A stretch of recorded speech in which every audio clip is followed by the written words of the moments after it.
Hello, everybody, and welcome back to the latter half of our Sunday Funday. It was quite an eventful morning with strange things that went down in our D&D game. There were boats and old pirates and eels and scary children and dads and booze and no pants. It was exciting, and I chugged the jug, so I'm out of mimosas. So we've already kicked off the morning, very, very heightened, but I'm really excited to be back for what is turning into be a very, very fun game. I've been thinking a lot about it. It's called The Breakfast Cult, and for those of you that were unable to tune in during the live stream, the very first time we played this when I was at MomoCon a few weeks ago,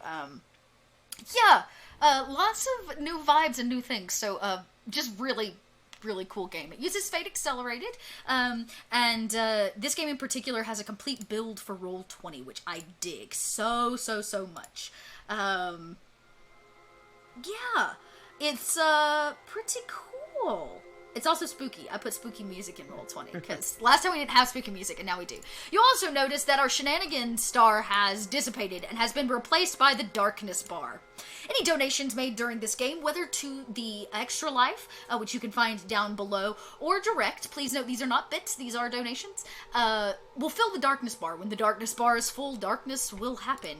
And in a place like Occultar Academy, well, gang, darkness is, it run rampant. That's what I'll say. It runs rampant. So, we're going to go around. It looks like Kelts is going to be joining us, but he did get the last second call. So, he'll be joining us here in just a little bit when he's ready. He is actually a dad today, for real, like in real life, on normal days as well as today. And he's probably... Don't get a day off as you a dad. don't get a day off as the dad. So, he's probably settling himself. He'll hop in whenever he's ready. But let's go around. I'd like to at least get started with the three of you. Tell us who you are and who you're playing. And if you're bringing back a character we've already seen, because this is a canon high school world that we're currently building, tell us, since your last detention, because all Breakfast Cult Sunday Fundays start in detention. Based on your last detention... I am in detention again? Oh, no! Why and how? How did you make it back into detention? And better yet, based on your last detention, which was kind of scary, what have you been up to since then? Because quite a few weeks have passed. So let's actually start with Anarch Debbie. Well, I'm playing Aina. And I played her last time. Yes, you did. What happened last time? Well, strange things. Yes. I was a mouse for a bit. Yes, you were. Forgot about that. And we met these two students. They were dead and ghosts. Yep. And from that we met the cultists and and their bodies were part of the cult, in a way. Yeah, they were being, like, used almost. Yeah. What, and are you just always in detention? Probably. Is she just always in detention? I imagine, did you go, like, snooping about after that detention's activities? Probably tried to snoop up something. Yes, something. Yeah. Yeah, and, you know, the thing about Occultar Academy is they want you to keep everything on the DL. I'm also straightening out cameras, gang. I know they're kind of funky at the moment. The thing about Occultar Academy is they want you to keep everything on the down low. I mean, half the reason you're here is just so that the general populace doesn't know that occult high schoolers even exist, that high schoolers with such abilities. So, if you went snooping about in any way, shape, or form, you probably wound back up in detention. Detention being the easiest way to keep control of the student body, especially on those off days where you have what is considered quote-unquote free time. Too much free time, and you may end up in some trouble. Alright, Kelts has joined us. Kelts, you're actually at the very top, so let's get you first. Tell us who you are and who you're bringing back to Breakfast Cult. I am the Kelts, or Kelt. I'm going to be revising Ray. I think I did mention the last time that Ray pretty much spends every Sunday in detention here. So we're just kind of rolling with that, apparently. What did you do to get in detention this time? It had to do with changing the schedules for the set drills, and it was kind of funny to watch everyone scramble around for like a fire drill. And then it left one of the teacher's desks open for me to go grab some things that I wanted to... Oh, I see. You know, it was kind of a distraction gone awry. Wow. So, yeah, you know. Yeah. Okay, so you once again were snooping at a teacher's desk, looking for things you shouldn't have been looking for. Yeah. Yep. You also are on the watch list and have been dropped in detention. Colonel RPG! Glad to have you back on the channel for a different Sunday Funday. Yes, thank you very much for having me back. I'm Colonel RPG, and I'm playing Taigo. Taigo has been very upset since what happened last time around, a few weeks ago, and he got himself into a fight, and that's why he's in detention this Sunday. Oh man! But yeah, he's been upset. Do you know who you got in a fight with?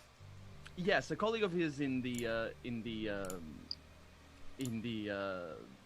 school sports team, and for unspecified reasons, the colleague doesn't know why he started to fight with him. Yeah, oh, sure, yeah, of course not. Let's see, who might be a good student here, It's gonna give you a new person. Somebody in the school. Okay, here we go. You actually got, you know what? Let's say it was actually Chet. Remember, Chet and his girlfriend actually made it back. You guys saw them. And they've been pittering about the school. Is it actually them, though? This is the question. They act normal. He goes to football practice. She continues running the fashion club and the student council. They seem normal. But are they normal? And possibility you and Chet got in a little activity, unwanted activity. Chet seems to be kind of powerful and was very aggressive with you. Oh, there's our first cheer. Very scary. Damn, that was loud. I'm gonna have to go turn that down. That was my new one. I didn't expect it to be that loud. But very cool. And last but certainly not least, we've got our good boy. Good boy, Brom. Hello. Hi, everybody. I'm Paladin Hulk, Twitch moderator for Random Tuesday and Little Red Dot. And I'm playing Brom again. And, exciting. It is Last exciting. minute, coming in. I'm totally not prepared. I have no idea why he's in detention. I'm going to say he's also in detention for punching Chet. Yo, that's...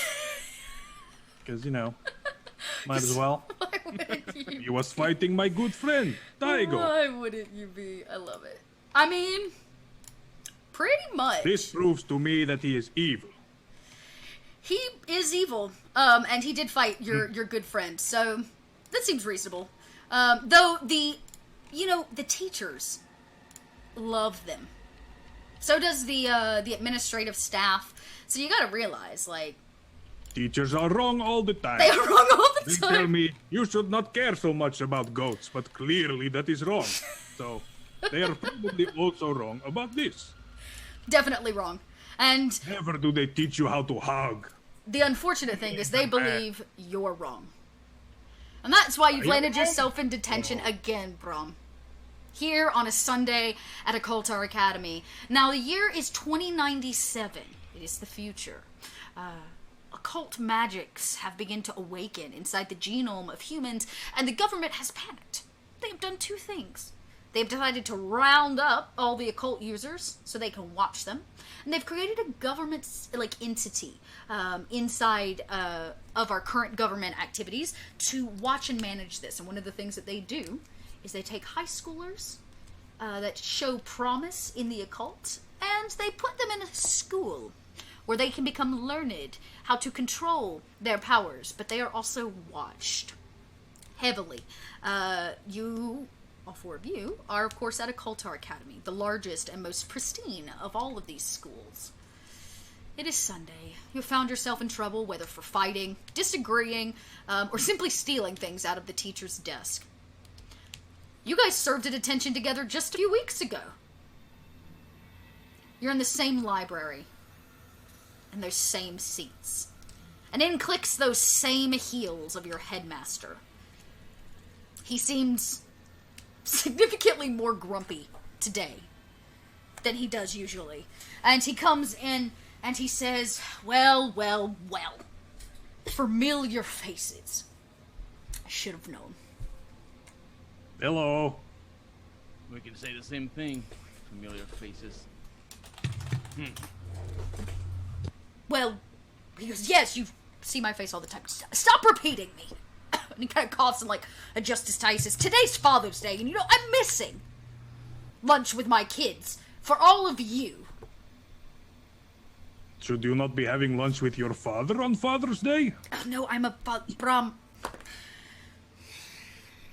Whatever, I your am sure father. your dad misses you, Mr. Headmaster. My father is dead, Brom. Oh, I am so sorry. So today, I've been thinking a lot about what your punishment could and possibly be. I've had a lot of trouble with you four. Oh, I know. You all seem ungrateful. Today, you're gonna write a letter to your dad. Oh, I do this all the time. And That you- is a good punishment.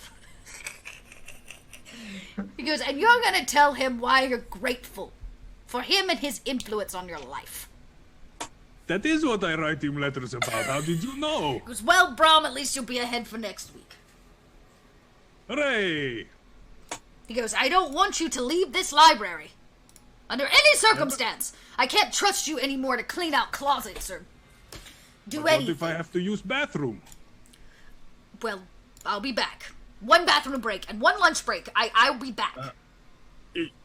What if my dad doesn't live at home with my mom and I? So Well, you can write him the letter you've always wanted to write him, Ray. but no, I mean, like, how are we gonna get it to him? It's not about getting it to him. It's about the task, Ray. And he like slams his fist down. Okay, it's like yeah, it's an exercise. Okay, Yes. all right. I was just confused. I didn't know the logistics of it. You know, like I didn't know how we were gonna find him because I can't find him. Well, You're a computer nerd. You type on the machine and then you find people. That term's highly offensive. I am technically. I have a. Yeah. Okay, fine, whatever. whatever. Oh, I'm sorry. I did not mean to offend. That's okay. I'm used to it. But yeah, that's my point, though. I am a computer savvy, and I couldn't find him, so we're not sending it to him. Now that that's clear, I'm okay with it. Now we move forward. It's about this time that you hear another set of footsteps. The principal or the headmaster kind of looks and he goes, finally, the last one of them. Because it's about time, as you see a, this kind of, stylish, girl walk in the room. You know her well. This is Theresa May. Actually, her full name is Theresa May Curita Steiner, but she hails from Germany, and she's pretty much the bee's of knees. She's not only stylish, but she's a bit of a snob. She has a lot of money, and her dad has a lot of connections. She's a bit arrogant and snobby. And she comes clicking into the room, carrying a matching bag to both her shoes and the belt that kind of latches her dress together. And she's like, so, I guess I'm here. And he says, good, Teresa, sit down. Hello, Teresa. I am Bram. Really? I have to be here with them? Yes, we are writing letters to our fathers. My dad gets so many letters already. He not does? Is actually he mailing Santa them. Claus? She's... No. So we're not actually mailing them. We're just gonna write them. I cannot mail my letter to my father? Oh, that is sad. This is punishment. I tell my father I love him, and then I cannot actually tell him. Oh, tragedy. Fine. She sits down and immediately opens her very small bag, in which she proceeds to pull out a very tiny notebook, and a matching, fluffy pen, and she, cracks it open, and she's like, so I can go when I'm done with this, right? And he looks at her and he says, no, you have to wait out all of detention, but if you're done early, you could sit there in silence, or, I don't know, maybe do some homework or something. Whatever it is you kids do when you're supposed Play to... with goats. He, bows his head. He's like, no, Brom. No goats. Just detention.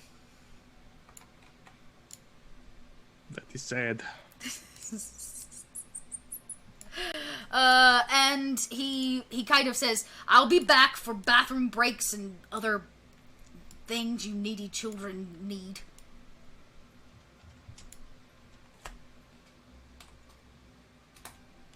And he leaves? And he walks right out. He's like, I'll be back. Do not leave this room. Bram, would you mind if I copy off your letter? I don't like writing all that much. Of course. Thank you. I have to write it first, though. Yes, of course. Let's do it together. You know you're supposed to do it yourself, right? Don't start again. Friends help friends. This is what friendship is all about. Yes. Brom. And I... Oh no, she like looks at you like, okay. I know has not taken out pen or paper or anything. I've already gone online and have straight plagiarized like 6 different letters to fathers for Father's Day, like Father's Day letters. Yeah, they're very templated, like Mad Lib, just like fill the word in. Yeah, and I'm printing them up at whatever the nearest network printer nearby is. Yeah. You hear the printer like start up. 1 copy, 2nd copy, 3rd copy. They lay face down in the tray. So I'll go over and get them and kind of. I was about to say, when you flip them over, that's not the letter that you copied from offline. It seems to be some kind of strange language that you don't read. It's not binary. You're unsure. And it kind of, as it copies down the page and gets near the end, you can see the ink has smeared coming out of the printer. And it leaves this very eerie kind of dragging ink mark near the bottom. All of these have printed out in some kind of odd language. Are they the same? All 3 or 4 Seems of them? to possibly be a continuation, like page after page after page. I think initially I would probably just set them aside and then try to print them again. You set it aside and you print it out again. This time, first one prints. The second piece of paper seems to get stuck. It jams. And you hear that, like, whizzing noise of the printer as it tries to still spit this paper out. And then the screen on it, as you're standing there waiting on it, begins to, like, you see the same, like, lettering starting to come down. The printer begins to kind of shake and shudder. And then it just, like... Oh, great. Now I'm going to be here another weekend. And the printer, like, goes... And is now up. smoking. I will be taking a look at the what Ray started printing and Okay. repeat that then. Okay, so all of you come over to what is now a smoking printer, except for the lovely Teresa. She sits trying to ignore whatever it is you guys are doing, but you can't ignore the giant explosion as the printer has literally just, like, gone kaput. Yeah, it kind of like... It's totally not supposed to do this, you guys. I was trying to help everyone, just so we could just, not have to worry about handwriting anything. Ugh. Yeah. Let me look at those papers. And Should we call the repairman? Sometimes, when the residual data gets stored in the actual printer, you get like gibberish like this. So I was just going to reboot it, and then the thing blew up. Don't worry about it. That's the I'll school be taking a printer. look at the papers as well. Yeah, so you take a look at the papers. It is definitely a dark language of some kind. If you would like to try to decipher it in any way, you're welcome to. I'm gonna need some kind of check for this. I would say this would be a clever check, but if you have some kind of talent that may help you, you're welcome to use that. Yeah, I don't think my talents really help here. It seems, okay, a 2 and a 1. Alright. What's your... -2. -2, I'm sorry. Oh, that's right, you had a -2. Yeah, -2. Yeah, you have no idea what this language is. It looks like absolute gibberish, as if the computer just lost its mind and started just printing stuff. I look to see if it's an undetermined European language, which is where I'm from an undetermined European Yeah, country. go ahead, make a clever check. Yeah. Button pushing. Button, yeah, click, click, button push, but. I don't know, you had a 1. You are not necessarily able to decipher the language, but you can tell that it is a language. You too, Brom. Definitely not European. It seems to be, like I said, some kind of gibberish, but as the two of you actually begin to try to decode it, find patterns the way you would in any kind of language, try to make sense of it, you begin to get this very deep pain in the back of your head, a headache, if you would. Whispering kind of begins to start as it aches from your temple down to where your neck hits your spine. Something is not right about this, and it gives you the heebie-jeebies. Of course, let's be real. Teresa can't not be a busybody. I did also put a picture of Teresa up. She goes, and like slams her pen down, closes her tiny book, and she's like, "What are you doing? You're distracting me from my assignment." This printer is haunted. Look at that. There's it no hurts sense. the back of the head. She looks at you. She looks at the printer, which is just smoking. She's like, "It seems to me like you overloaded it." Do you know how to fix it? No, what do I look like? Those shoes are nice. I like your shoes. Oh, thank you. They're the latest fashion. My daddy ordered them from this fashion magazine. They match my belt and my purse. A Are they magazine? comfortable? No, but it's Never not mind about comfort. shoes. What about the overloading? Did you do that, Ray? No. I'll take the papers with me, and I start go to the languages section Okay. and start to like compare and contrast of all the books. Okay. Yeah, you begin to kind of, you're wanting to just run down and see if you can match a language. Is that what, did I get that right? I'm trying to decipher if it's related to any of them. Okay, yeah. Let's see. This would also be a clever check. Let's go ahead and get that from you as well. She's labeled an insufferable genius. I love that. Okay. You begin to run up and down the rows, and you're trying to, like, match it. You don't see any kind of language on any of the spines of these books that hint to you that there is a matching, I don't know, book necessarily. Yeah, not at least by just the spines alone.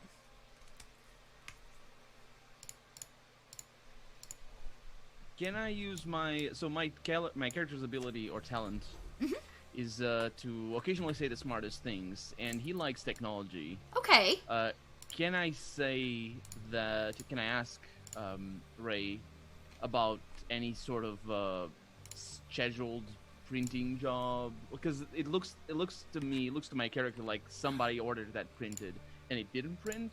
Or it's like a ghost print or something like that? Yes, absolutely. Okay, so what I'm going to let you do here, then, because you're doing it with your talent, you would be able to make the clever check and gain the +2, I believe is how that works. Okay. Meanwhile, I'm gonna open the door to the hall and shout for someone to come fix the printer. No, don't do that. Oh. Okay, even, that was with your +2? Oh my god. That was. Oh my god. Yeah, you rolled not so Can great I- on that. So can I use my basically, fate? I was about to say, well, so what you did was actually use your talent. So what the talent allows you to do is change your negatives to a positive. I forgot about that. That's just one of the cool things. So the good news is you actually got a +1, not a 0, because it would have changed, your talent would have changed that negative to a positive. Good. So you got a 1. You walk over and begin actually looking at the screen. Like, let's go back to the source, right? You go back to the screen where Ray was plagiarizing very blatantly. Highlighted. The text on the browser still highlighted. Where she, like, copy and pasted it over. It does seem that there is some kind of, like, when you go run, since you know computers, you run like a back search and you open up, Control-Alt-Delete, and you want to see the tasks that are running. You begin searching through the tasks. There seems to be something running in the background of the computer. The usual things that run there, the softwares that track stuff by whatever secret place or entity is below you. But most importantly for this doesn't seem to be coming from internally. This seems to be coming from outside, and has hacked this computer, either through this unsecure webpage, or just through the network at large. You're unsure.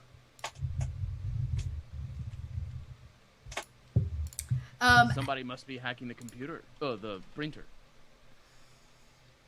Do you know anything about this, Ray? Hack the library printer. It's wireless. It's kind of like where all their on the way out tech makes its way into the library, so people can. The printers are here for people to blow up. All the good stuff's in the admin offices, and then they put all the stuff that's about to break out here for people to abuse. So, Makes sense. but I don't know why anyone would want to hack the library printer. There's not even any kind of like security on this network in here. It's all open. Maybe it was that body-stealing Chet who is trying to make us look bad. Don't talk about shit, man. She goes, don't talk bad about Chet. He's like the nicest guy. No, he steals body from Chet who is dead. Nobody stole anybody's body. Let me take a look. And she like, it pushes through all of you. Her skirt is very wide. Let's actually see if I can show you guys the rest of her body. Her outfit is just so amazing. Oops. So she kind of comes over. She has a very special stunt that I think she's gonna use here. Look at that skirt. Like, it's amazing. She's such a flashy character. So she says, well, I guess I could take a look. I don't know a lot about computers, but sometimes I just have the touch. And it allows her to use, instead of her clever roll, to use flashy. As she comes over and she just looks at all of you over her shoulder, she like flashily like clicks away, not needing to look at the screen. And let's just see. So she rolled a 2. She does not fix the printer at all. In fact, she's like, I think we just need to try again. And she hits enter and tries to send another print job to the printer. This time around, it says, error, like on the screen, and it like convulses again and then continues to smoke at a more rapid pace. And she's like, guess that didn't work. And when that happens, we get the blue screen of death. It like comes up on and it starts running this very similar like text on the screen in front of all of you. I know that page. Oops. Well, guess it's not. You don't have the touch, do you? Well, I sometimes do. I can. Whatever. Fine. Maybe Bram has touch.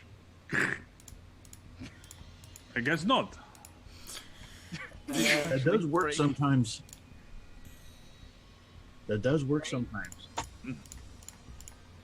So what? Like, we can't print our letters if we don't have a printer, and I didn't break it, so I'm not going to get in trouble for this. So all we need is pens.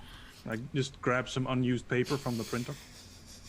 She goes, I mean, I guess we could handwrite them. He didn't say they had to be typed. Exactly. Handwriting is better anyway. It's about this time you hear the door swing open. Thud. Oh, new friend. Hello. It's the headmaster. He comes in. What is going on in here? I heard a commotion, and then somebody yelled the printer was broken. Why are you even... It blew up. I'm gonna immediately point at Teresa and say, she did it. She broke that. No, she didn't. You saw it. You look at the blue screen of death. Oh my god. That is she did, yes.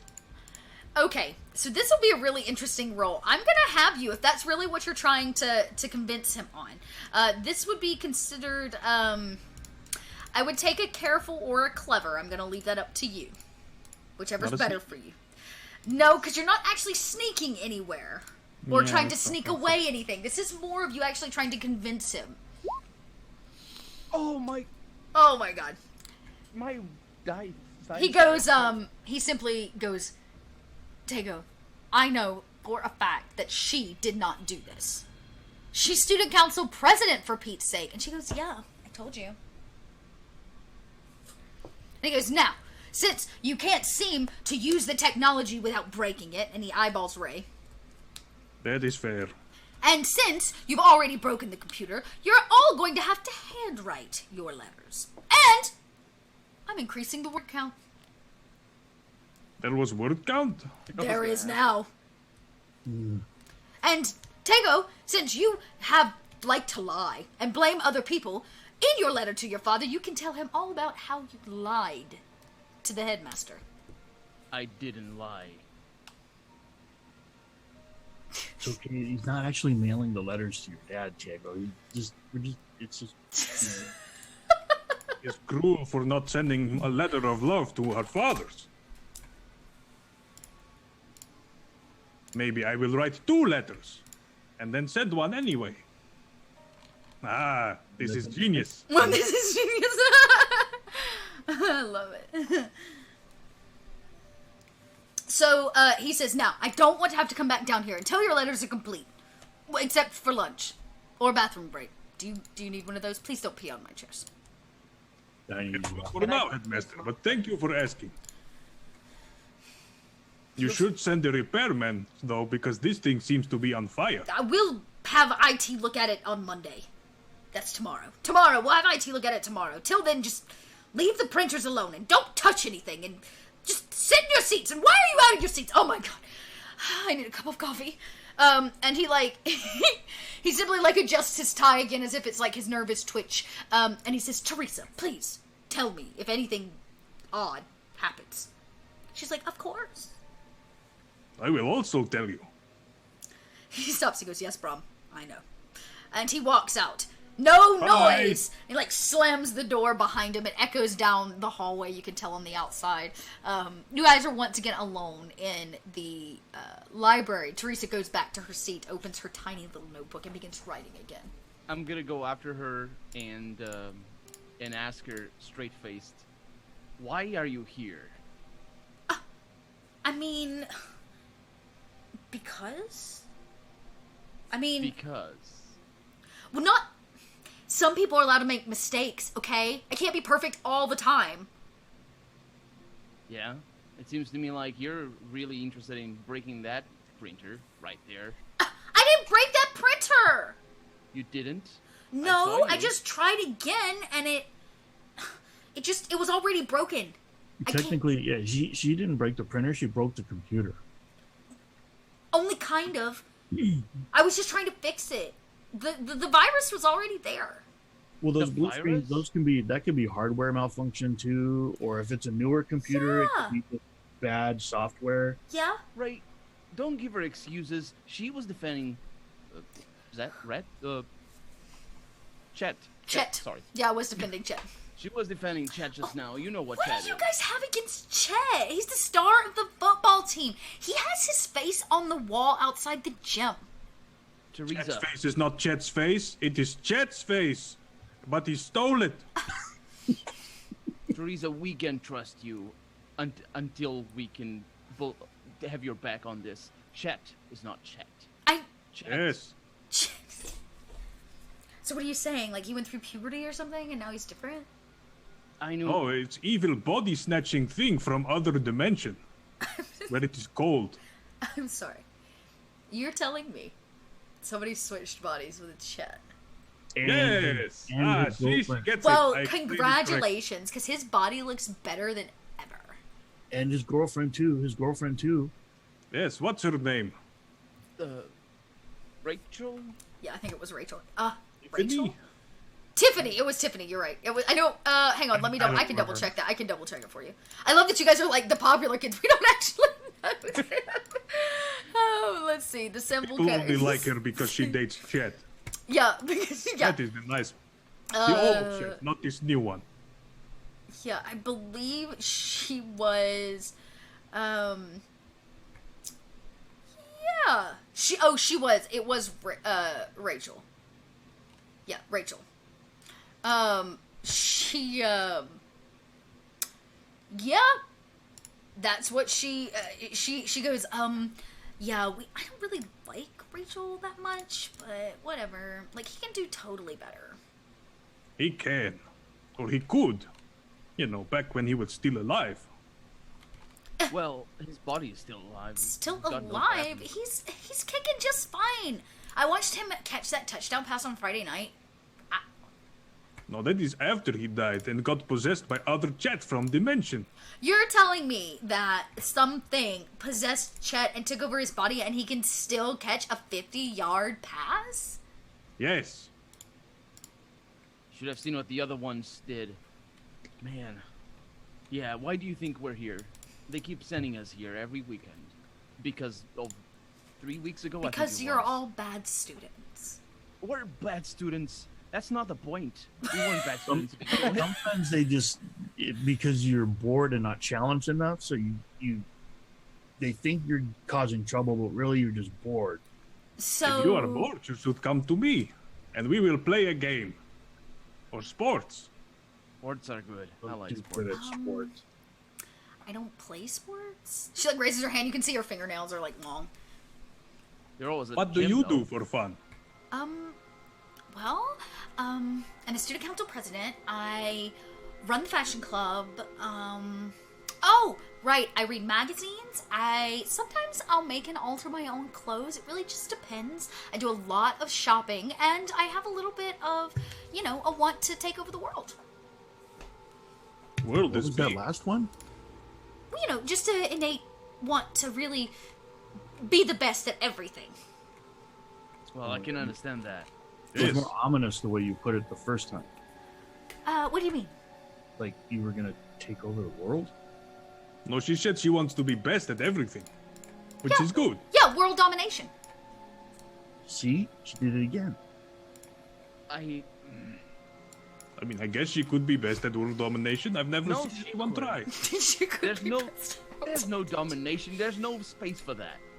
You know who's behind this school? We saw it.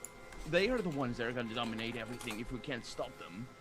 And that's why we're here. You keep talking about this they as if there's like something going on. What is with all of you? There is something going on. It's Because of weird the and we what? don't understand it.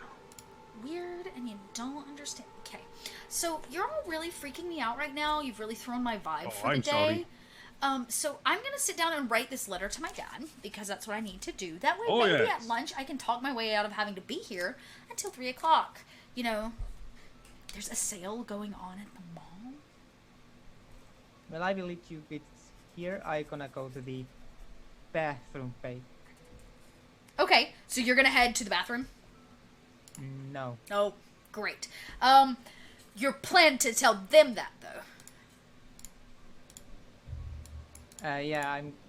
So, is there are the bathrooms interested like in the outside or? Yeah, they're inside? outside the library. There's no directly connected. You'll have to like leave and go down the hall. Yeah, I'm going. Is there a window at the?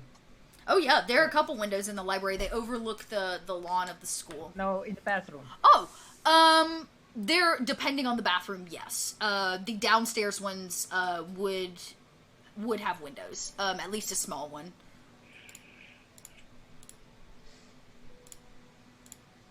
Yeah, I go there. Okay. I will need a sneak because you are asked not to leave, and you're gonna have to sneak past the headmaster's office. Do you sneak out of the library, or you just walk out and then sneak down the hallway? Basically, does everybody else in here see this happen?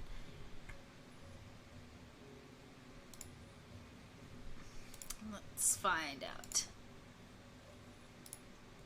Nice. Okay, a 1. The good news is he's busy. The bad news is everybody in here watches you like leave. You don't sneak well enough getting out that they don't see you. And she goes, "Where's she going?" You can do that. We can just go out. No, whenever we you'll want get in to. trouble for that. Do not get in trouble. I'm always in trouble. They always put me in Oh here. my gosh. Let her be. She's ghostlier than we are all.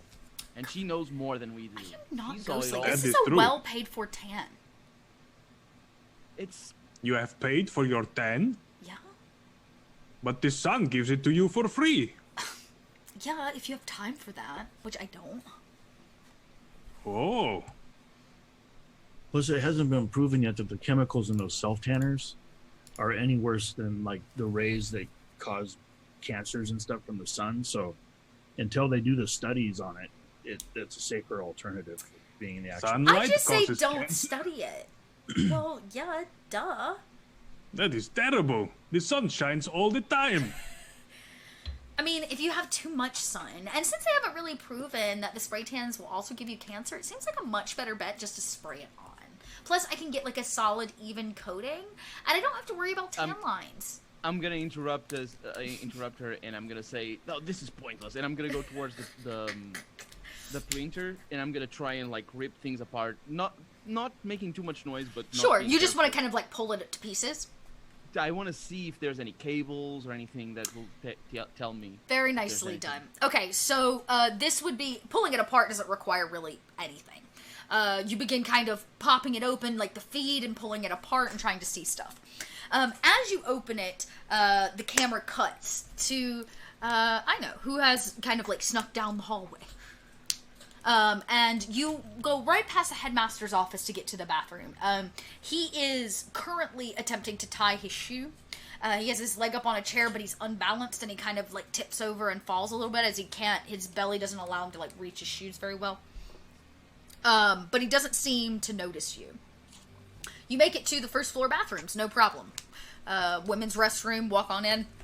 There's a small window up high that lets in a beam of light early on this Sunday morning. Yeah, I take out my breast pocket,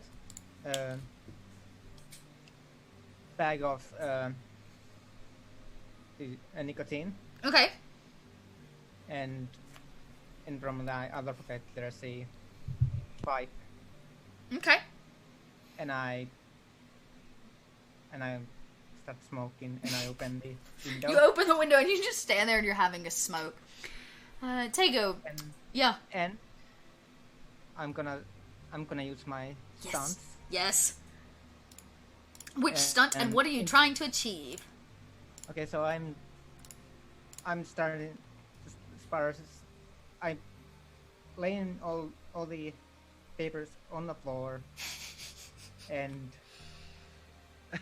try to like crack my brain to the first gear and try to spark and use my introvert thoughts. Okay. I get +2 on my clever. Okay, and just so that I know, I'm just looking at your sheet so I know. So you're using your introvert thought when left to their own thoughts and peace, with +2 to clever. And you're just wanting to kind of rethink through what could possibly be happening. Am I correct? Okay, Yeah. go ahead and make that clever roll and add your +2. As you sit here in silence, puffing away on your cigarette. Needing to get nice. Much better. Maybe it was just the silence. Teresa talks a lot. And as you sit here puffing on your cigarette, a couple things dawn. Oh, yeah, your pipe. You sit here smoking on your pipe. Good thing that you opened the window. The fire alarms don't seem to go off. But there are a few things that, as you kind of begin to piece it together, you think you've seen this writing before. You think you saw it in that odd dimension a few weeks back. The one that nobody believes you guys actually went to. Lies they are. A few other things ring true in your mind. The fact that the janitor has been missing for many weeks, or they've seemed to have replaced him. He's not around. And the fact that, based on what was told to you, or you heard out loud about this kind of virus type code coming in, something seems to be eating into the school's computers. And since it's outside of what should be considered normal protocol or normal security, it definitely makes you wonder. You're not going to find the book you need in the student section of the library. You're only going to find it in the locked away sections. Inside of probably the librarian's office, which is most definitely in your mind locked. As you puff, puff, puff, the smoke piddles up and out the window, and we follow it as it passes the library window, and the camera pans back into Tego, who opens up the printer. And something is definitely wrong. The gears and the ink and things seem to have not only like exploded out, specifically looking almost like blood, like the ink is mixing and running, but there seemed to be some kind of odd black ooze that has like just like gunked up the gears. It's thick.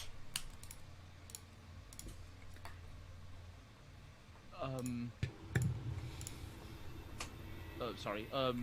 I'm gonna call for the other ones to come and check to see if there's anything, because I probably can't see what it is. Because first, do you want me to roll a clever check?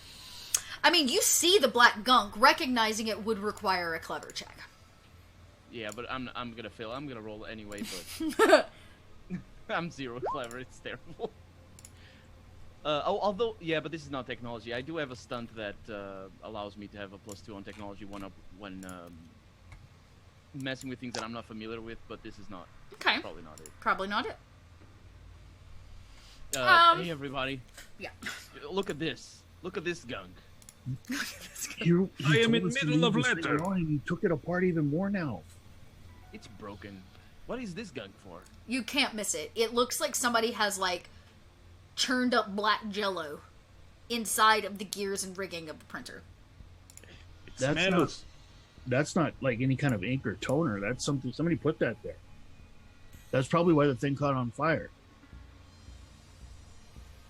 Either that or maybe some of the plastic pieces melted and turned into that, but that shouldn't be there. Who could do something like this, though? Well, Why? we're going to get blamed for it for sure. Well, yeah, that's But the the least of tech our comes problems. here tomorrow. Yeah. Teresa, do you know anything about this? Do you know? Can you help us out here? Fine. Not supposed to do this, but I guess I can. While she does that, I sneak a peek at her letter. It says, Dear Dad, I wish for more allowance. You're kind of nice sometimes when you're around. Period. She seems to have crossed out a few other lines that she's like, I was told I have to write this. I'm not sure what to say. And then she, like, scratches that out. And then she starts again. Scratches that out. Like, you can tell she started a few times as if she has no idea what to say to her father. Teresa comes over.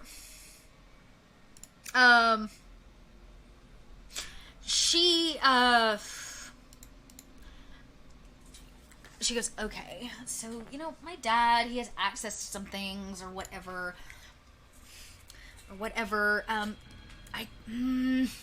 She comes over, you see her rip a couple pieces of tech out of the printer, or like just flat pulls gears and stuff out. She reaches in and just pops it free. She walks over to a table, she grabs a dry erase marker off of a nearby like board in the library, draws a circle on the table and pentagram, and she like lays the pieces out, and you see her begin to cast an incantation. And as she does so, she's going to use a stunt called Battle Tech. I say Battle Tech. Really, it's military gear. And the pieces begin to reform themselves into some kind of like flat. It looks almost like a scale. It's like a little flat thing. It's got a screen on the front of it. It literally manifests in front of you. And she's like, okay, so this is kind of my own creation of this thing I saw in my dad's corporation. It's supposed to identify odd occult like materials. You just made that just from drawing on the table? No, silly. I manifested it based on prior knowledge using materials I had on hand, and then she like looks at if you're not busy, you should come over when we do our computer club, and that kind of stuff could come in handy. You'd be really popular in computer club. I'm already really popular, and I don't really need computer class. But she goes, and usually I don't use this for machines. I use it to manufacture large-scale amounts of high-end fabric so that I can make my own clothes. That is smart. You're like a 3D printer. Can we use it on guess. Can we use it on the black goo? That's why I did it, but I'm not touching that. If she is printer, do we really need other printer? Cannot she make the letters? I'm just gonna grab the goo as it is with my hands, and because I have defense against magic if it's magic. Okay. A little bit, and I'm gonna show it to Teresa and be like, okay, use it on this. How do you use the machine? She goes, just put it on there and hit the big button. Tycho, you should really say please when you ask people to do things. Okay, so first things first, you like scoop up the I'm not gonna say anything. You scoop up the goo and you like splat it down on the table. Some of it sticks to your hand. Here comes the fun part. I'm gonna need you to roll a forceful check. Not because you're using it, but because I'm needing you basically to, well, let's just see. Yeah, roll a forceful check. I rolled a 0. Oh, fun. Oh, you did roll. Okay, fantastic. You watch as some of this black goo absorbs into your hand. Like your body just like gets rid of it. What's left was left on you. Fun times. You're just gonna grab that with your hand like that, huh? Get right in there. Yeah, magic doesn't really affect me all that much. That's kind of the reason why I'm in this school in the first place. But what if it was toxic? Nah.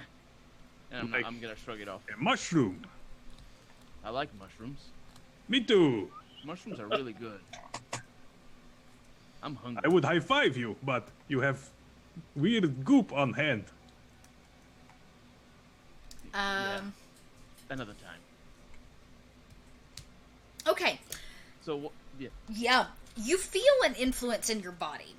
Yes, it is magical, so that piece you're able to fight, but there's something else. That pain that you were feeling in your head earlier continues. This time it doesn't go away, it stays deep in your mind. And she's like, I can't believe you touched that. Gross. Okay. And she like reaches over and like hits the button. And you watch as the little plate that the goo is sitting on it like meow, meow, meow, meow. It like scans for a second.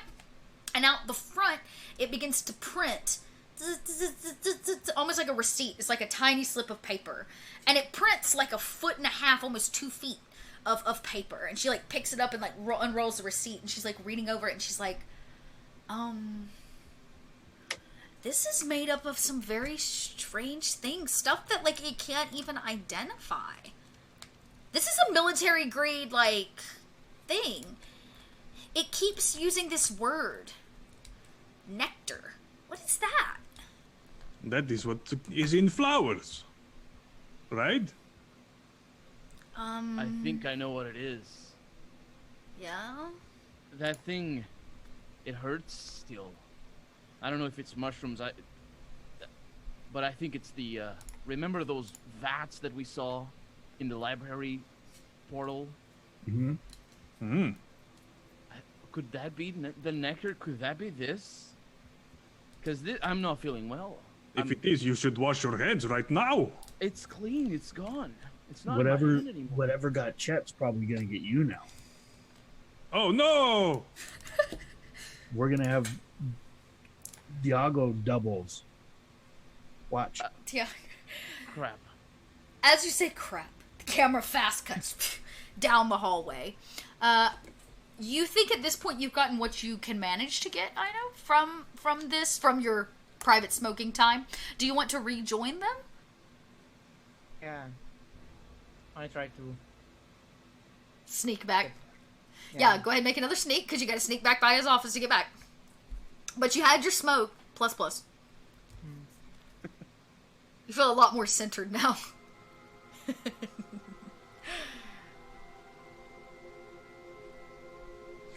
Yeah, I'm not gonna use my stunts. Okay, yeah, you just hang. Okay, great. Yeah, a 2 is basically what you rolled last time. Sure enough, this time he's busy doing something else stupid, like polishing something, or like, oh, no. He's staring at his computer and he's biting on a pen, and he bites too deep, and ink, like, you watch his ink splatters across his face, and he's like, he yells out a profanity, and he's like, ah! And he like turns around, and you sneak past right as he turns, and sure enough, you sneak back to the library. As you do and you enter, you witness all of them around a table. They seem to be staring at something in a small light, as if like a flatbed printer, like boots. And you hear them talking over this like goo. And you watch her as she like holds the receipt up and she gives nectar. What is nectar? Who asked what is nectar? She did, Teresa. Yeah. Oh, but yeah, it's I know. So I place the papers back on a table. Yeah. This is what that here. It's exact same writing what we saw at the void place. Yeah, and I think the printer had the same goo that we saw at the void place as well. It's gotten into me. You should wash hands. His hands yeah, are I now look at- clean. It's gone. Yeah, my hands are clean. I don't. You like, cannot see all the dirt. Bacteria are really small. I've seen I this. learned this in class. She goes, I've I've seen this told before. you. We need to cut off your hand. What? You're not That cutting off old, my that hand? old movie with Bruce Campbell, and he was in the woods in the cabin. Remember, he got black goo on his hand, and it went into his hand. And we had to cut off his hand. And I'm gonna turn to I know. Do I need to cut off my hand? No. Are there any of those old paper like cutters with the big ridiculous blade on it nearby? What with the ridiculous blade? Like scissors? No, the like, paper cutter. The Oh, paper- yeah. I know what you're talking about, like the slicers. Yeah, of course there'd be one. Definitely behind the I'm library. gonna go grab one and probably struggle with it because it's probably a bit heavy for me. But I'm gonna here we can use this, and I'm bolting.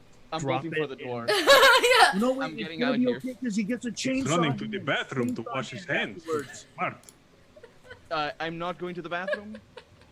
don't know And that. I didn't hear you say that. So if I heard you say that, maybe.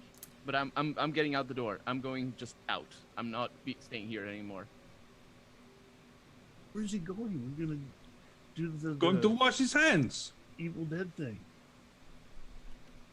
Maybe washing hands will be enough. If it's Am not, can I? we're gonna use this thing. It worked in the movie. Oh, but It worked in the movie. She goes, okay, this is getting kind of weird. So I'm going to go back to writing my letter now because I'm not done. And whatever. She like sits down and is also trying write to my just letter. ignore you. Just gonna... Very, very, very, very, very much. And Word count. yeah, she's trying to ignore you now. The machine that she built also kind of dissipates over time and breaks back down into the 3 printer parts she ripped out.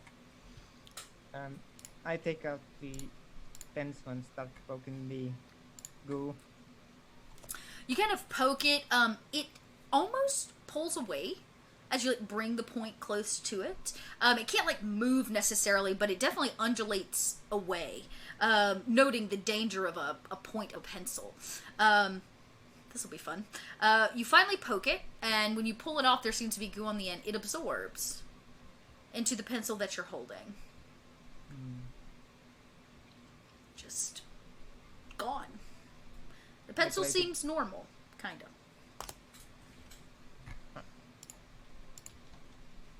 I place it down. Yeah, you put it down on the table. It sits for just kind of there for a moment, like rolls to the side and finds a nice stopping place. Nothing seems to happen. I take out my backpack, which is again quite big. Pots and pans, everything there. Because I live outside. Okay. So From there, I take out I probably have some kind of copper or metal cord okay. and start rolling it out. Okay, yeah, you just kind of start unrolling it. Are you binding the pencil? No, Okay. I try to open a window, Mm-hmm. Yeah, you can do that, no problem. There's plenty of windows here in the library. and with a lighter, I start to heat up the cord.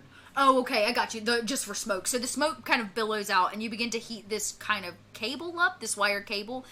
Is this more of like an Ethernet cable with like a plastic on the outside, or are you thinking like a copper, like just the copper cord? It's just a simple copper cord. Okay, yeah, you begin to heat it up. You can see it beginning to ember and turn that kind of red hue as it heats on the end. Yeah, and I'm just emulating the thing and poke it with the heat. The hot end. You get close. It pulls as far away as this kind of goo can before you jab it in, and when you do, it sizzles, and it lets out this like as you burn it. What was that? Nothing happened to me. Meanwhile, right? I didn't feel that in any way.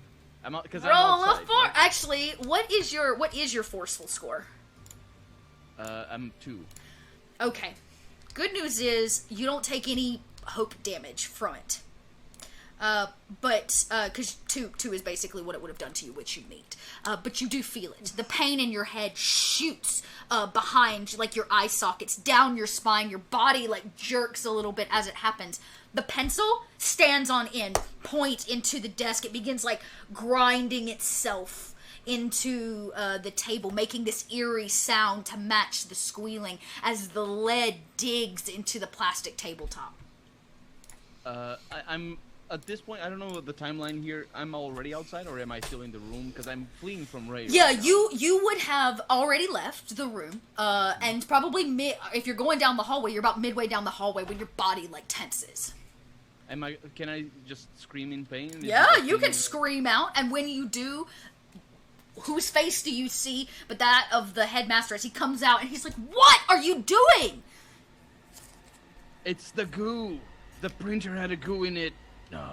It hurts. I don't want to lose my hand. He goes, Tygo, stop making so much noise. There is no goo in the printer. You're simply acting out again. You know what I've told you about acting out. This is why you and Chet got into that argument. I know it. It is, but this time it's a lot worse.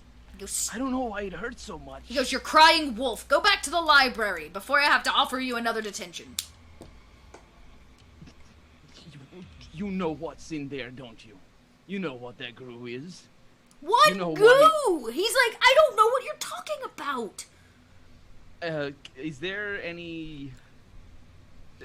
Where is he right now? Like, He's like further down the hall. So basically it's a long, narrow hallway. You've come out of the library and you basically hung a right. He's kind of popped his head out. I would say he's about 30 or 35 feet down the hallway from you. Couple doors. Can my character tell if he's being honest when he asks what goo? Yeah, he seems genuine. Like, he looks real confused and kind of giving you those eyes like, "You cray." Okay. So I'm gonna try to compose myself. And come and look at what we found. And I'm gonna look him in the eyes as like in a way to sort of apologize, sort of come to terms with him, because my character was super. I wasn't trusting him. Okay. So, yeah, he goes, "All right. If this turns out to be a prank, you and everyone else in that room get another Sunday of detention." It's not a prank.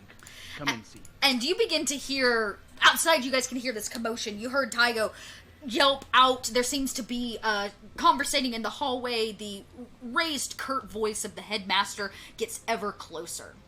I go see what's going on. So at the scream, I walk to the door, open the door, pop my head out, say, "Tygo, are you okay? Did the washing your hands not help?" They're walking towards you now. The headmaster in tow.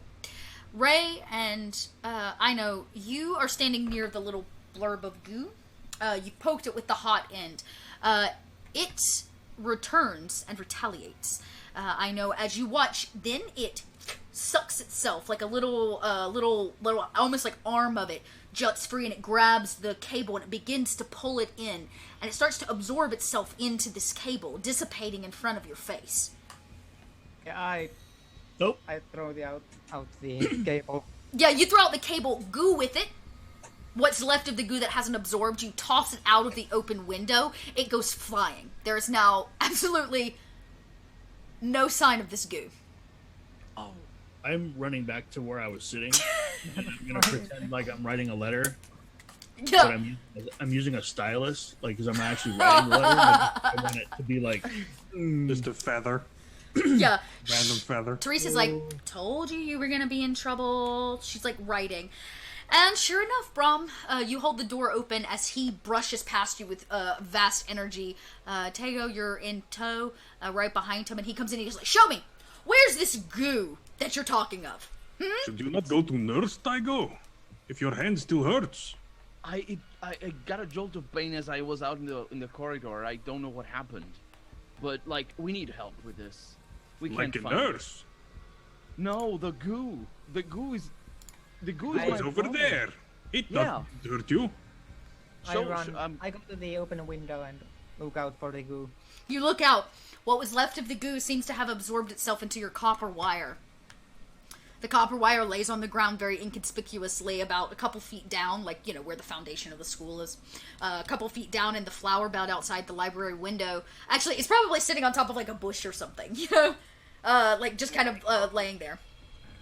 I go back to my backpack, take out these drilling pliers, and try to fish it out there. Yeah, no problem. You, like, reach out and grab the copper wire, but the goo that was stuck to the end is gone?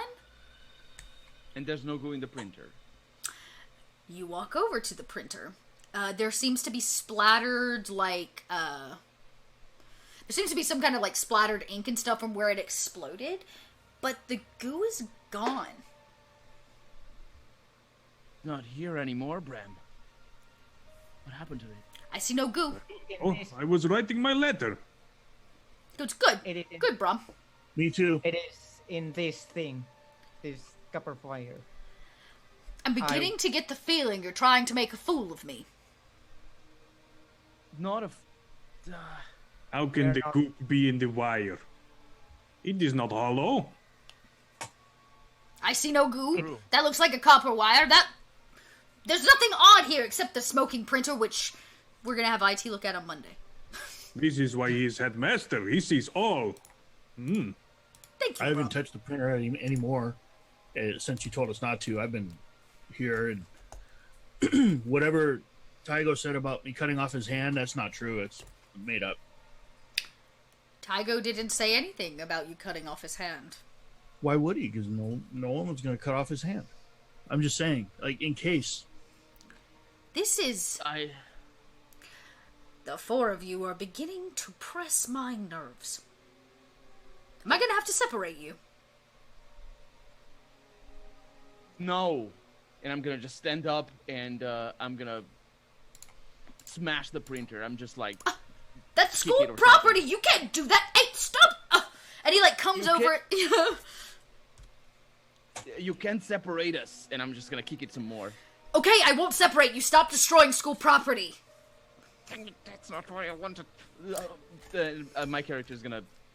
Yeah, accept that. Yeah, as you begin, like, stepping and smashing on the printer, something happens. All the other printers in the library begin printing pages. Pages start spitting out of all the printers. They're, like, on every floor of the library, which is a multi-tiered library. You can hear them all over, and he goes, "What have you done, Tygo? What have you done? That's a good way. That is wasting paper and ink. That costs money, you know." He Look did at not the- send order. You saw him standing right there. Go look at the Was paper. not on little tablet doing the typing. All right, and like you can see, like the printers are like shooting papers out. Like, and he picks one up and he goes, "It's gibberish. There's nothing on this." And this one is a don't letter know. to a father for Father's Day. No. I go to the window and test out if the heating of the copper pains Tygo. Sorry, I didn't understand.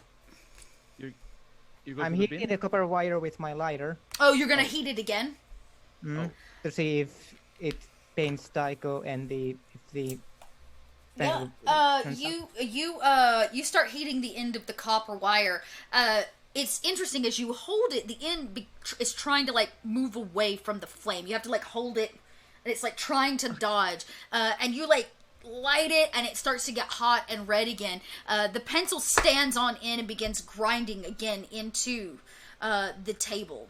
Tygo, same thing happens. You get that pain. It like stiffens your body a little bit. You don't take any damage from it because your forceful is high enough, but it does. I'm gonna cry out in pain. Yeah. He goes, "What is this? Is this some kind of show?" I didn't It's ask a you to... glue. What? Goo! It's in the copper. It hurts. Stop. I know. You're hurting me. We should definitely sorry. call the nurse. It's Sunday. The nurse is not here. That is a problem. Should we call actual doctors and ambulance? Yes, we have a... Tygo, are you really in pain, or are you just pulling my leg? Yes, I am in pain. It's fine. I'll call the doctor here on the island. We'll bring him out to the school, but if I find out this is a trick, detention for the whole year. Be careful, Headmaster. The number is not 911, like it is on TV. It is different. He goes, yes, thank you, Brom. I know. He goes, I will be You're back. welcome. Just stay here. I have to go get a I'm just phone. gonna pick up all these papers. Yeah, you start sifting. Some of them do seem to be printing the, like, letters over and over that you attempted to print from earlier, as if it's, like, embedded in the ongoing printing code. But you're still getting lots and lots of sheets of this, like, runny, eerie, obscure text. And now that you have heard the word nectar, you begin, like, finding it throughout all of this. Like, the word nectar is actually inlaid in all of this stuff in a few different places. You can see it, right? Every 100 or so characters, you see nectar. Nectar. You can, like, flip to other pages, pick them up, nectar, nectar, nectar. And in the ad-lib Father's Day letters, everywhere where you put verbs or adjectives or nouns, it's replaced with the word nectar. I'm gonna find the one that's least tainted with the word nectar and put it in my pocket so I have my letter finished. Yeah, And it then, says, Dear Dad, I nectar you. Mm-hmm. Perfect. And then can I use one of my phones to try to, like, access the school's database again and see if there's any reference to this nectar? Yeah, so to get into the school's database, like, beyond just, like, the student search, which you know for a fact is, it's kind of landlocked. You're not really allowed to search outside of, if that makes sense. But, you do, you are able to, I say that, you're gonna need to roll if you're gonna want to tap in. Because the Foundation keeps a pretty tight-knit, like, on the actual school archives. Okay. So, let's get, in this case, I'm guessing you've got some stunts, probably, or at least a... Yeah, I was gonna use my more human than human. Okay. Adds a +2 anytime an attempt to access a computer system. Perfect. Yeah, so go ahead. This will be a clever check. And add the +2.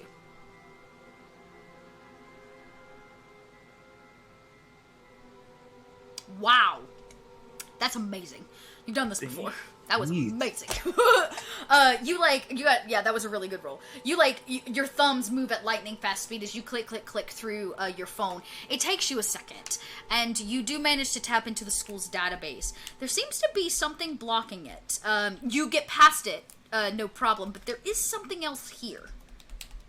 One hacker always knows when there's another hacker around, and especially in the same server system. And you begin sifting through. What are you looking for? Reference to nectar. Maybe, like, location or its purpose, what it can do.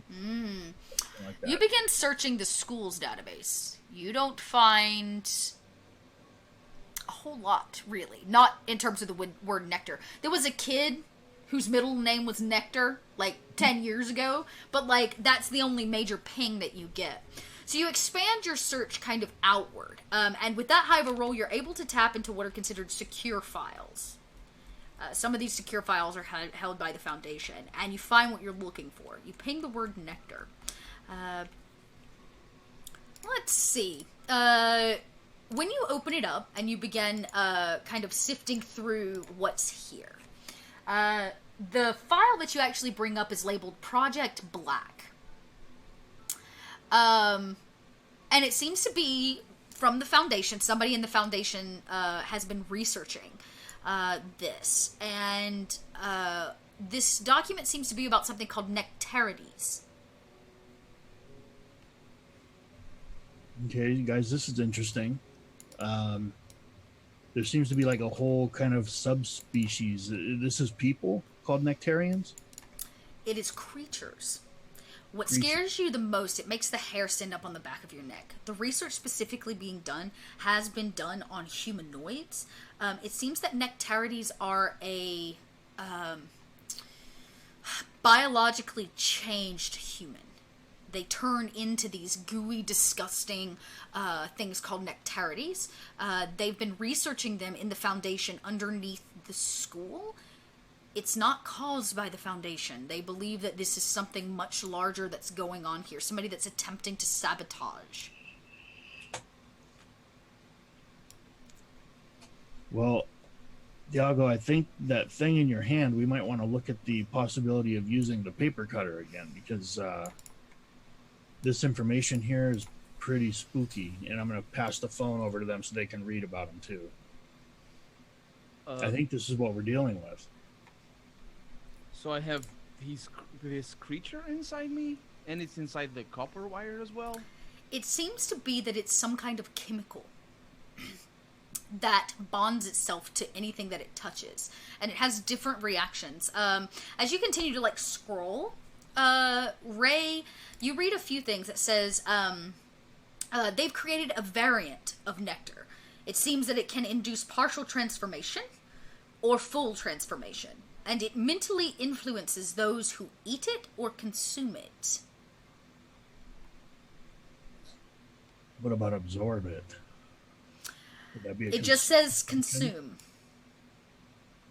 You hear any voices or anything talking to you? Stuff telling you to do anything specifically to any of us?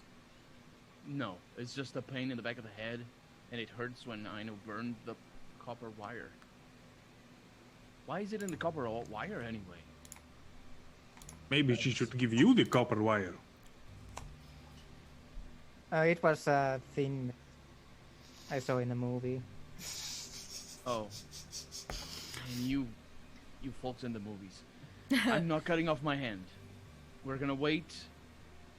We should get that info to the medical people.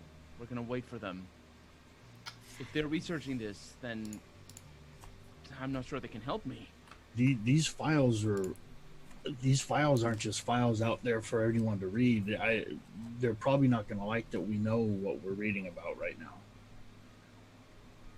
There's like some like black hat, locked down, hidden away spy stuff. Okay, let's think this through. Maybe it's science fiction. It's not fiction, it's real. We saw it. It's not fiction, it's real. It sounds like science fiction. It does. But why would it be here? There must be a thing somewhere around here. I know. Can you Look at where we are. This is the kind of thing they probably collect and try to understand. Yeah. You know, speaking of science fiction, that's how all these science fiction movies and books all start, and they snowball into the whole place gets killed, and Space Marines have to come, and the whole place is empty, and there's just bodies everywhere and stuff. It always starts with something like this. Tracy goes, what are you talking about? I don't want to get killed. She goes, your pontifications are unbased and are clearly inaccurate. Maybe we should listen to her. She is smart. She uses big words. She says, it seems very unlikely that it would just appear. Somebody either put it here as per the code on that screen, and she points over to the screen that's still running the code. It's like, it seems to me that somebody wanted it here. There was somebody else in the system. Oh. But, I mean, I don't know how something physical can be transferred through the data lines, but somebody else is in here accessing the information on the same stuff that's not from the school. You mean they're experimenting on us with this? Either that or somebody's trying to attack the school with it, is what it seemed to be to me when I was reading it. Okay. Over the internet, you attach things to email. I have seen it done with pictures. She goes, give me that. And she like snatches the phone and she begins scrolling through what you found. And she's like, first off, it's really impressive that you got into the secret files. Second, you probably shouldn't do that because you're going to be in big trouble. Okay. And she begins she keeps scrolling. And she says, well, it says here that this is a bunch of research off of creatures that the Foundation found. So it's not like they made them. Yeah, but how do they make the research? I mean, if they found it, maybe they took it back. I mean, the Foundation has lots of money from the government. I know for a fact that they have, like, large labs all over. It's rumored that we have one under the school. If we're going to find something to get that out of your hand, I would bet that if there is something under the school, that's where we're going to find it, not from some doctor on the island. Did we learn? I don't think we learned. I think it's only Aino that knows the labs, right? Correct. Aino found the labs, or at least a piece of the lab. When you went in your, like, mouse form last time, you did manage to get through and into the labs. So Aino would know that that's actually very true. Even what your mouse eye saw it. The rest of you, it's like one of those things that the students talk about, right? It's like one of those rumors that's like, oh, there's a scary man that lives in the basement of the school or in the boiler room, right? The janitor kills kids and stuffs their bodies in, the boiler room. It's one of those things that seems very unsubstantiated amongst the student body. If Tycho needs to go to secret lab to get healed, then surely the doctors will take him there. No, they will not. I can. Can? I can. Okay. Running through the halls montage. Yeah. Da-da-da-da. So you guys kind of gather yourself, and you hear the sound and pitter-patter of 2 feet. It seems that the headmaster is returning with the local doctor, the one here on the island. I got distracted from writing letter again. Teresa rushes back over and starts, like, fake writing again. And they both enter. And he's with a very lovely woman. She carries herself well. She's well dressed. She wears a white lab coat with a badge and an embroidered piece that shows that she's with the Foundation. Her name tag reads Dr. Blair. And Dr. Blair comes in and she says, I heard one of the students is feeling icky. Yes, it is that one over there. Oh. Yeah. I heard you have a bit of a headache. I seem to have been infected with nectar. Do you know what that is? Infected with nectar. Well, she says this seems a bit silly, don't you think? Why would it be silly? She says, come, let's go to the infirmary and I'll give you a head-to-toe checkup. I'm sure it's just all in your little high schooler mind. We should all come with him. That is some excellent bedside manner. We should all come with him. I have... And she goes, my letter. are you all feeling icky? I have a stunt that allows me to... Serious concern. Oh, good friends you are. Well, come. Let us to the infirmary, and we'll check on your friend, and I will assure you, there's nothing wrong with him. I have a stunt that allows me to have, to be a little bit more insightful when I'm suspicious of someone. Uh-huh. Can I, What is the role for that? Does it say? It says, because I have been burned in the past, I get a +2 when I feel suspicious of someone when I'm in conversation with them. Yeah. If you feel suspicious about her, go ahead and make that. That's going to be a careful check, and you can add the +2. Okay. Oh my god, I hate the adults in this game. It's my purpose. My whole goal is to assure that you hate them. You're not supposed to like any of them. A 0. I hate all the adults in this game. I love that. Oh, wow. Wait, what did you get the... Okay, so when you enter the +2, don't put a plus, because it didn't count the 2 there. Mm-hmm. Oh. So go ahead and roll that again and just put just the regular number 2, no plus. Mm. You only need a negative with a negative, I believe. That probably helps out a lot. Yes! She's definitely suspicious. She wears the lab coat as if she's supposed to wear it, but you did see a slight twitch in her eye. Her poker face was not very good when you said the word nectar. Yeah, that was my intention. I was trying to see if she is with the people who are investigating. So the Foundation, the actual embroidered piece on her jacket says that she is with the Foundation. Of course, everybody on this island is. The town is run by people of the Foundation. Every fast food joint, every grocery store, everything on this island is meant to control and keep you here. I know. Can you burn that copper just for a little bit? No reason whatsoever. That's gonna sound a fire alarm. It's fine. Just a little bit. Just a little bit. Okay. Doctor, check this out. Okay. And I wipe the. You kind of light it up. It takes a second for it to actually get to burning again. The pencil once again stands on end, though it's behind her, so she doesn't see that. And sure enough, you don't take damage, but your body, like, jerks and twitches, and she goes, my, it's a strange reaction to the burning of a copper wire. Sounds to me... No, you should stop hurting him. I try to take the wire from her.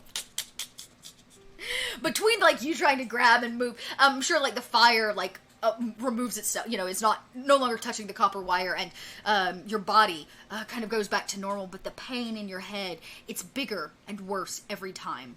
You feel it behind your eyes, this instant pressure, this constant presence of something there. She says, this seems like a little bit of a strange reaction. I'm wondering if it's not psychological. It does seem odd that you'd have such a physical reaction to something that's so disassociated from your own body. This is interesting. Come. I've got graham crackers and oranges and juice.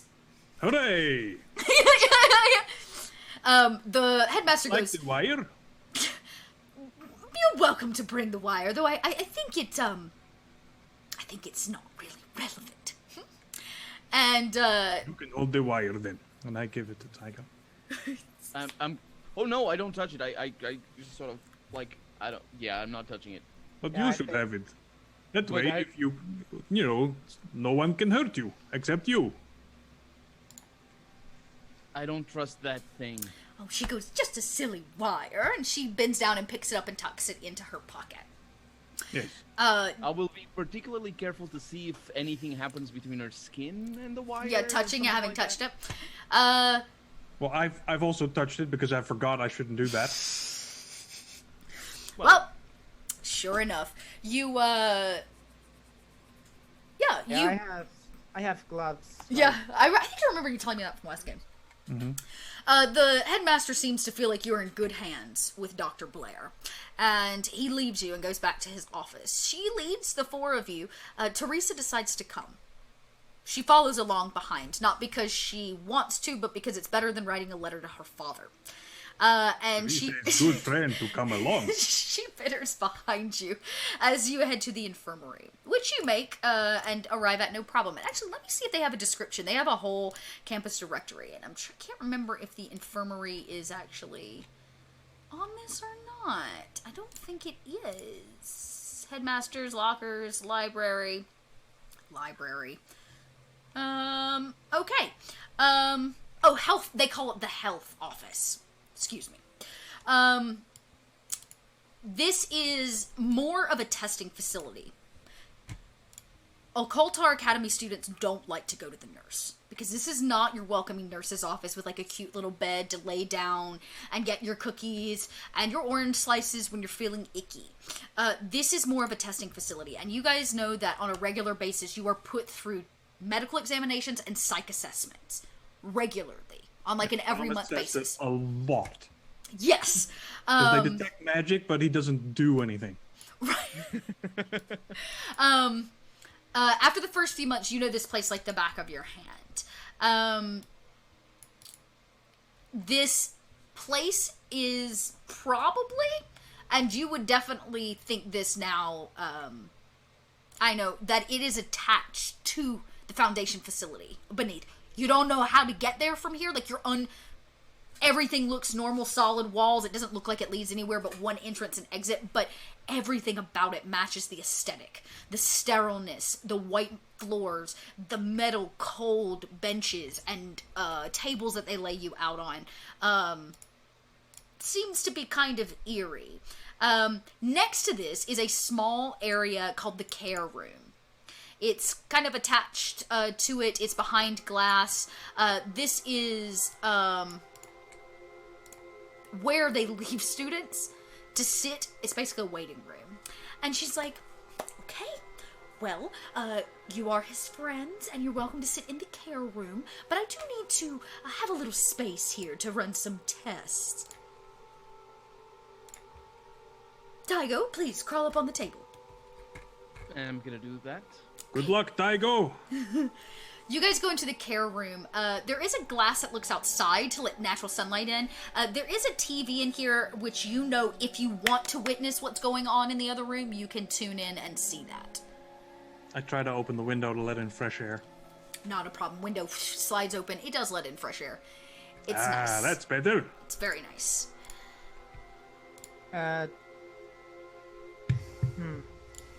I'm gonna turn the TV on. It seems to be like an overhead. You're staring at Tygo's like aerial view down on this space, as if it were an operating table and not a nurse's office at all.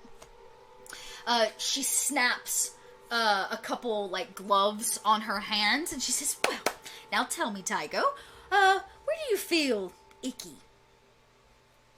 In my right hand, there was this goo.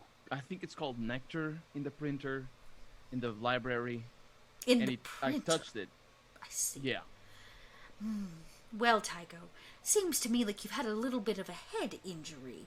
Your pupils are dilated. She like grabs your face and like looks at it. She like opens your eyes. Not really even asking a lot of permission. She just is like giving you the one up and down. She says, your eyes are dilated in an odd way. Seems like you may have had a head injury. Did you bonk your head? This may be where these strange visions are coming from. No, my friends were with me. They saw what happened. I see. I didn't.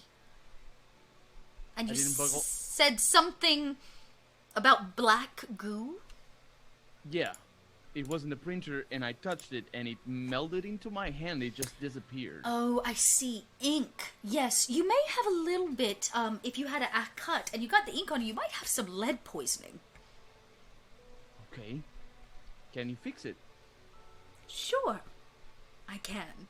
Of course I can. And she, like, goes over and starts kind of sifting through drawers. She pulls out a large syringe. She can't miss it. She sets it on a table. Do we hear the... Yeah, you can hear this whole conversation. You guys, like I said, are in the care room, which has, like god-awful pictures on the walls, motivational speeches and things. There are very happy-go-lucky magazines about, as if to distract you from the reality of like what's happening in the room next door to you. Oh, look, there is one about goats. Yes, Yay! there's a goat magazine. Goat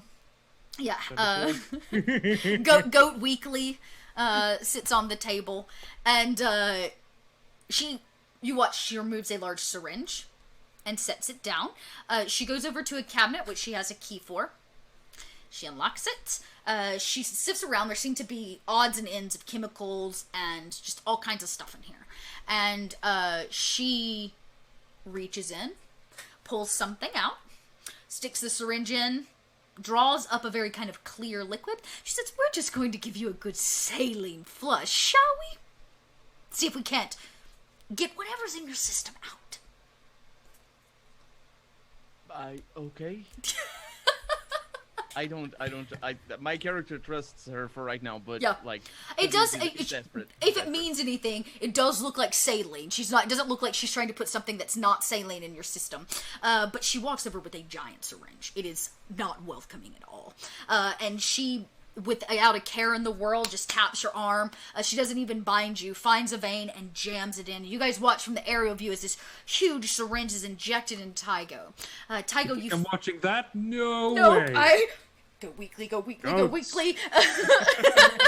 I'm gonna spin around everybody and just be like, "You guys don't think that's weird that they lock up the saline? You think that's really saline? Why would they lock up Know saline?" about doctors. She can lock up her saline if she wants to. I doubt they would actually do that. And I'm started looking around the sterile room. Yeah, this like care room. It's just a little waiting area. Like I said, things on the walls. Are you looking at, what are you looking for in particular? I'm looking behind the paintings and pictures. Okay. Okay. You two are too suspicious. Doctors are nice. Roll me a clever check. I know.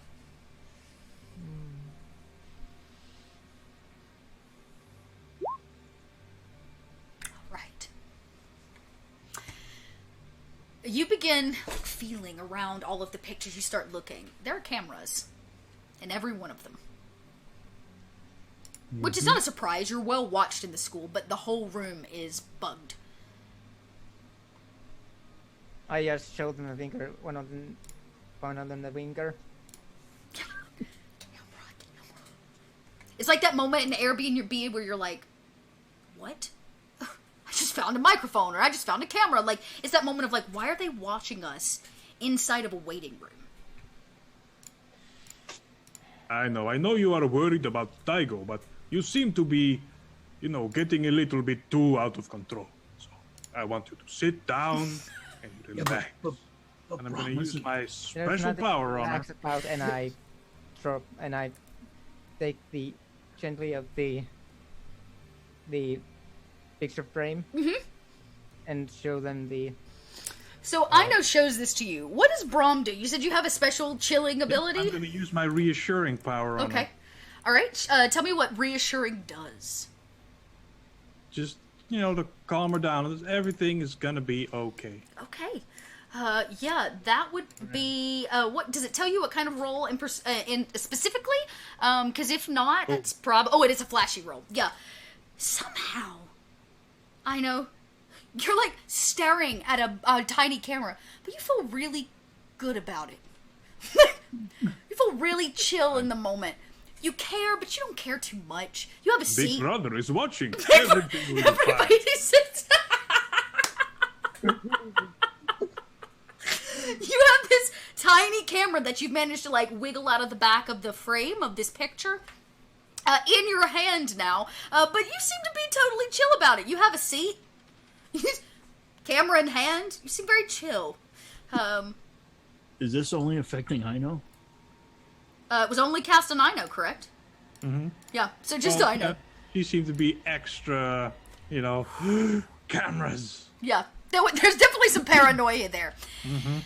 Camera cuts. As Ino has a seat, camera in hand, just kind of staring at it. The camera on the screen, the projection, the aerial view of the infirmary here on a Sunday. You guys watch as you feel some things there, Taigo. I am gonna have you roll a forceful roll. Okay, no stunts. No stunt for this. This is just a flat roll because this saline rushes through your veins. Totally fine. Okay, that's actually really good. Okay, it rushes through your veins. It hits something. Usually, it's just like, hits the heart, pumps you free. The saline usually will make you have to pee, because it's trying to flush your system, so you get that urge to, like, you have to tinkle.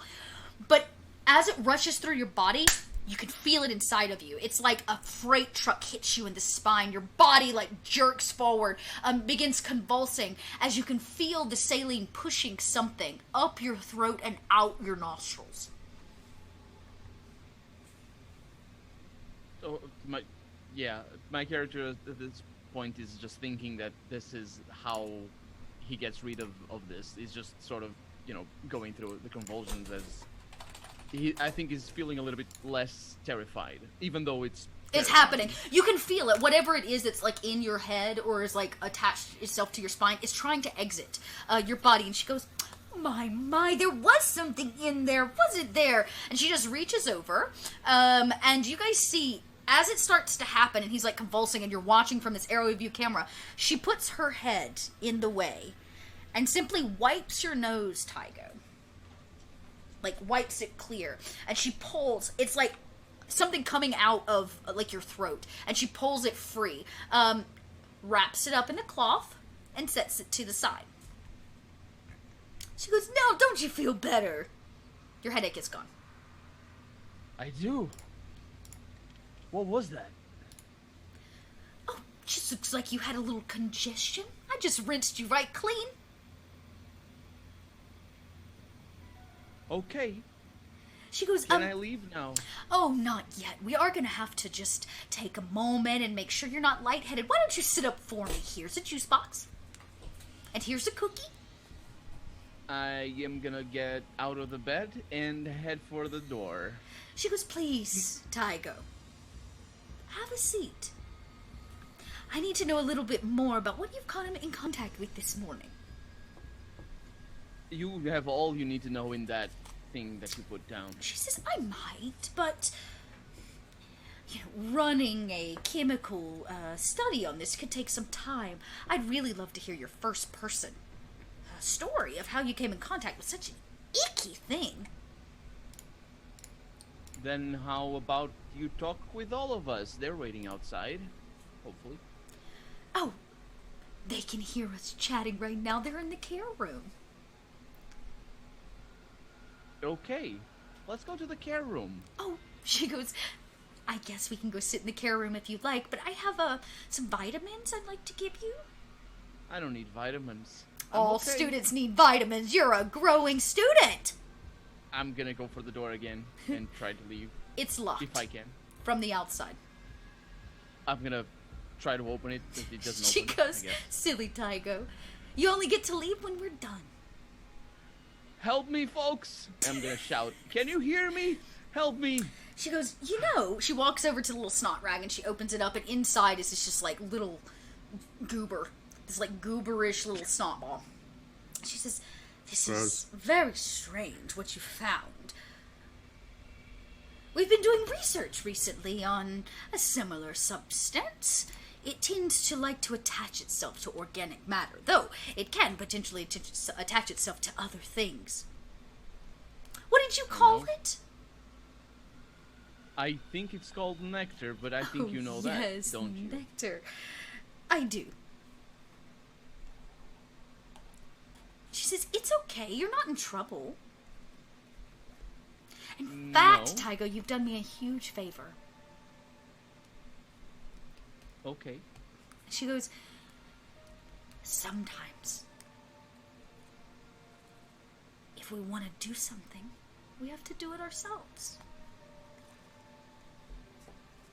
And What do you mean? She goes, oh, I'll show you. And she walks over to, like, one of the empty counters, and she pulls a few things out. You see her, like, doing something. You're kind of staring at her back. She clinks. And she simply pulls another clean syringe. She fills it with something. Now looks to be the same black goo. She says, let me show you. And she injects it right into her arm. I'm gonna bash the door. I'm getting out of here. Okay, you'll need to make a forceful check. I'm also pulling on the other side, because obviously when he shouts for help, I come help. Of course. So you guys, when Door's you go... stuck. Yes, Gee, it is. help. I was about to say, you guys are in the care room attached to this. You see this happening. You watch as she injects the black goo to Tygo, now, like, banging into the I'm looking exterior at the door, so I don't see that. You do not. Brahm reaches for the door. I rolled my force. Your door is locked. That forceful is not enough. This is a solid metal door with a giant lock. It seems to be a key, it is like locked. Brahm, on the other hand, you begin like, I'm hear pulling on the door, right? Because it's locked. You can do either. The handle's not working. You pull, you push. It seems to be like magnetically locked. It's like a magnetic. Pushing Yep. would make more sense then. So I'm Probably. just gonna. Yeah. It takes once and then twice. This is a deep magnetic lock. This seems to be one of those like psych ward grade magnetic locks on this door, and it takes once, twice, and the door swings open. It rips a chunk of wall with it. Oh dear. I think I accidentally broke your wall, Doctor. I am so sorry. It's Brahm. She's one of them. She is gonna inject the goo into her.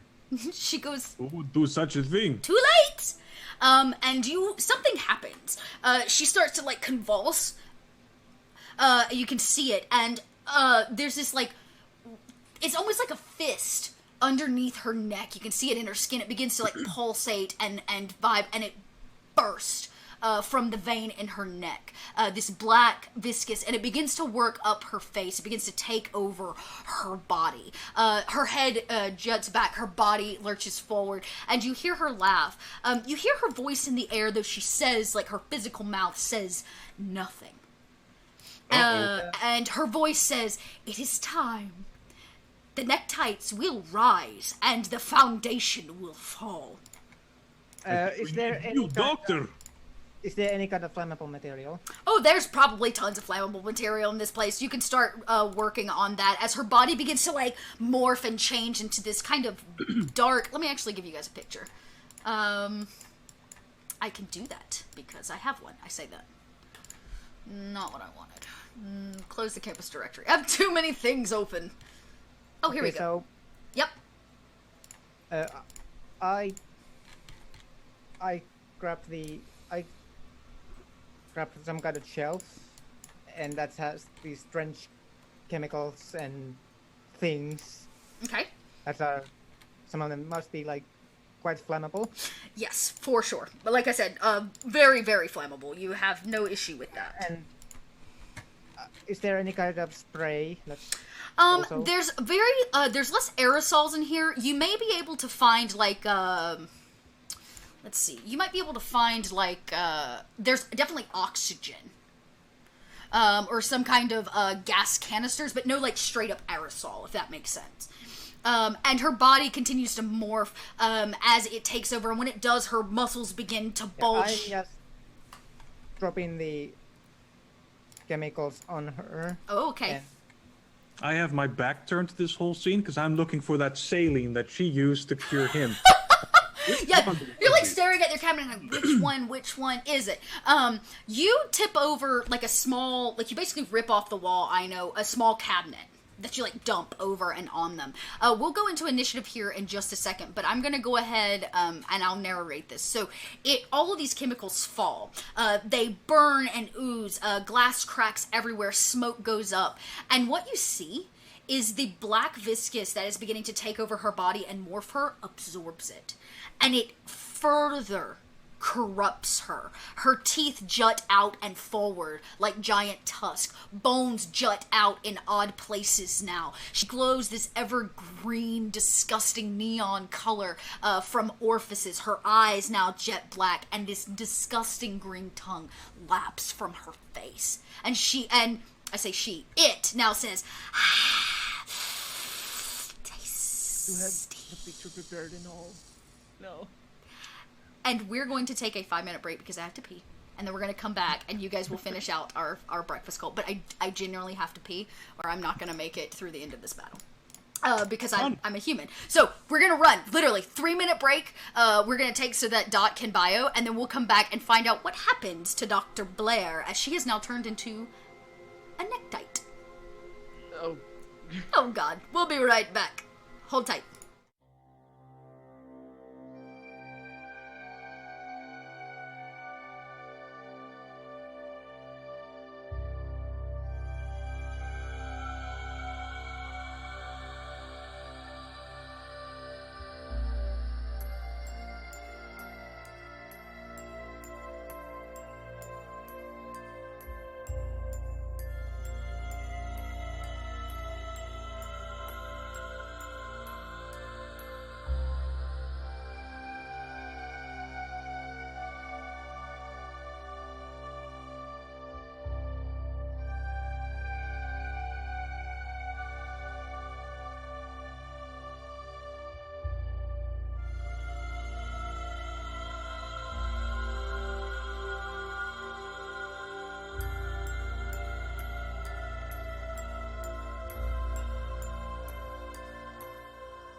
Okay, we are back. Thank you for your patience, as I am human and not a necktie, and require normal bio breaks. Yeah, we are gonna basically roll right into initiative here. Now, you may not have noticed, but Teresa did not follow you in. You realize that she's missing. If she meant to follow in, she didn't. And you hear, Tygo, as you're trying to, like, bang that door, not successfully in, you can hear a quaint voice from the other side of this thick metal door. She's like, are you okay in there? Can I help or something?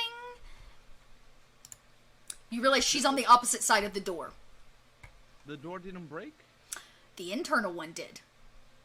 So basically, you guys walked into a lab, a doctor's lab, and there's a room attached to it. This is the waiting room.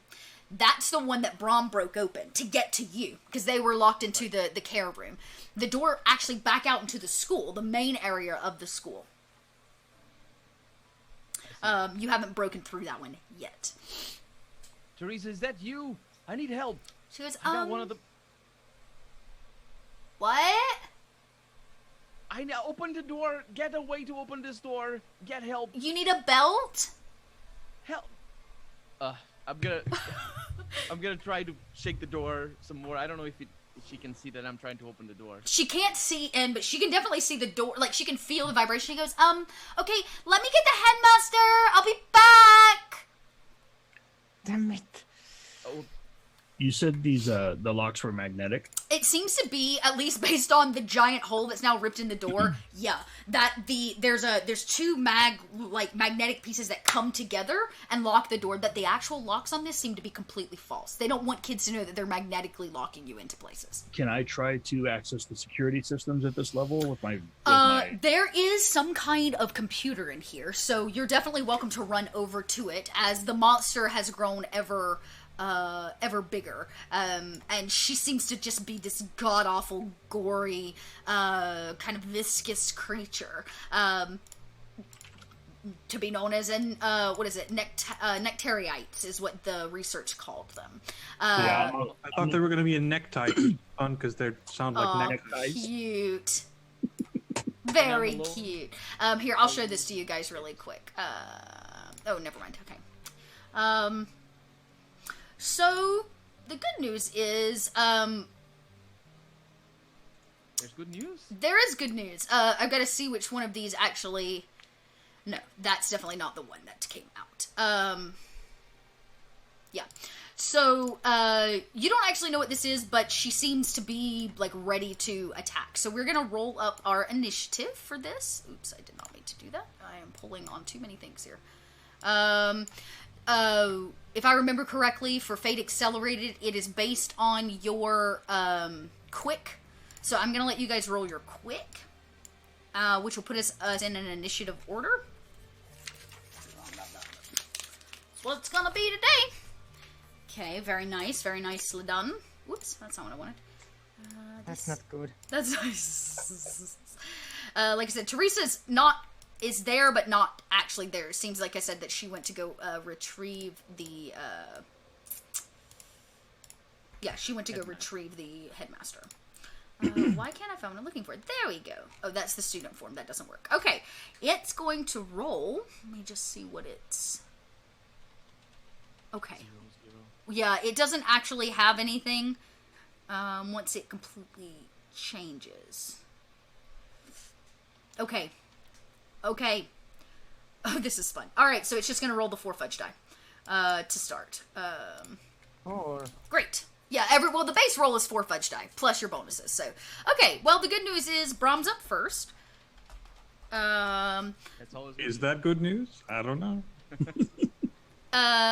So Tygo and I know you guys rolled the same thing, so I'm going to have you re-roll. You guys have to re-roll for me. Okay. quick. I matched Rom. Should I reroll too? Oh, you did. Who has the higher? You guys have the same bonus. You can go first. All right, we'll say that that happens.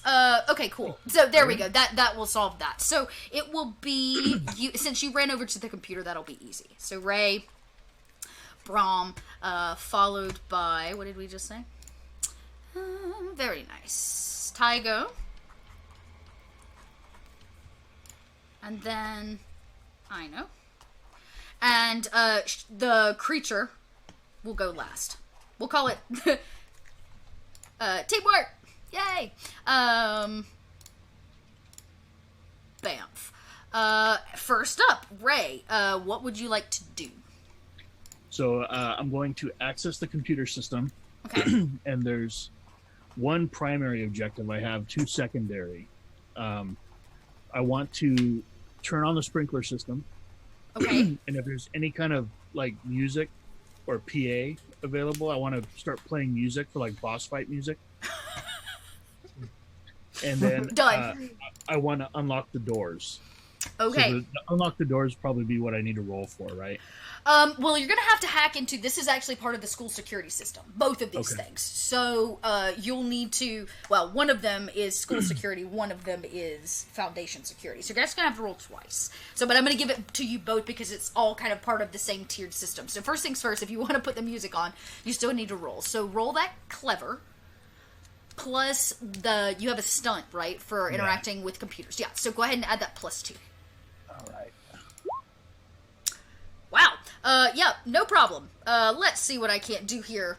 For adding in some killer music, for you. Let's see. What have I got? Here we go. I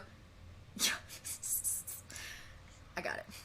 Yeah, music kind of kicks up in the background, now playing over the speaker system. It's somewhere between, like, Battle Fantasy music and AC/DC. 'Cause why wouldn't it be, right? And roll the second one that I need from you to hack into the foundation. This is a much harder roll. Okay.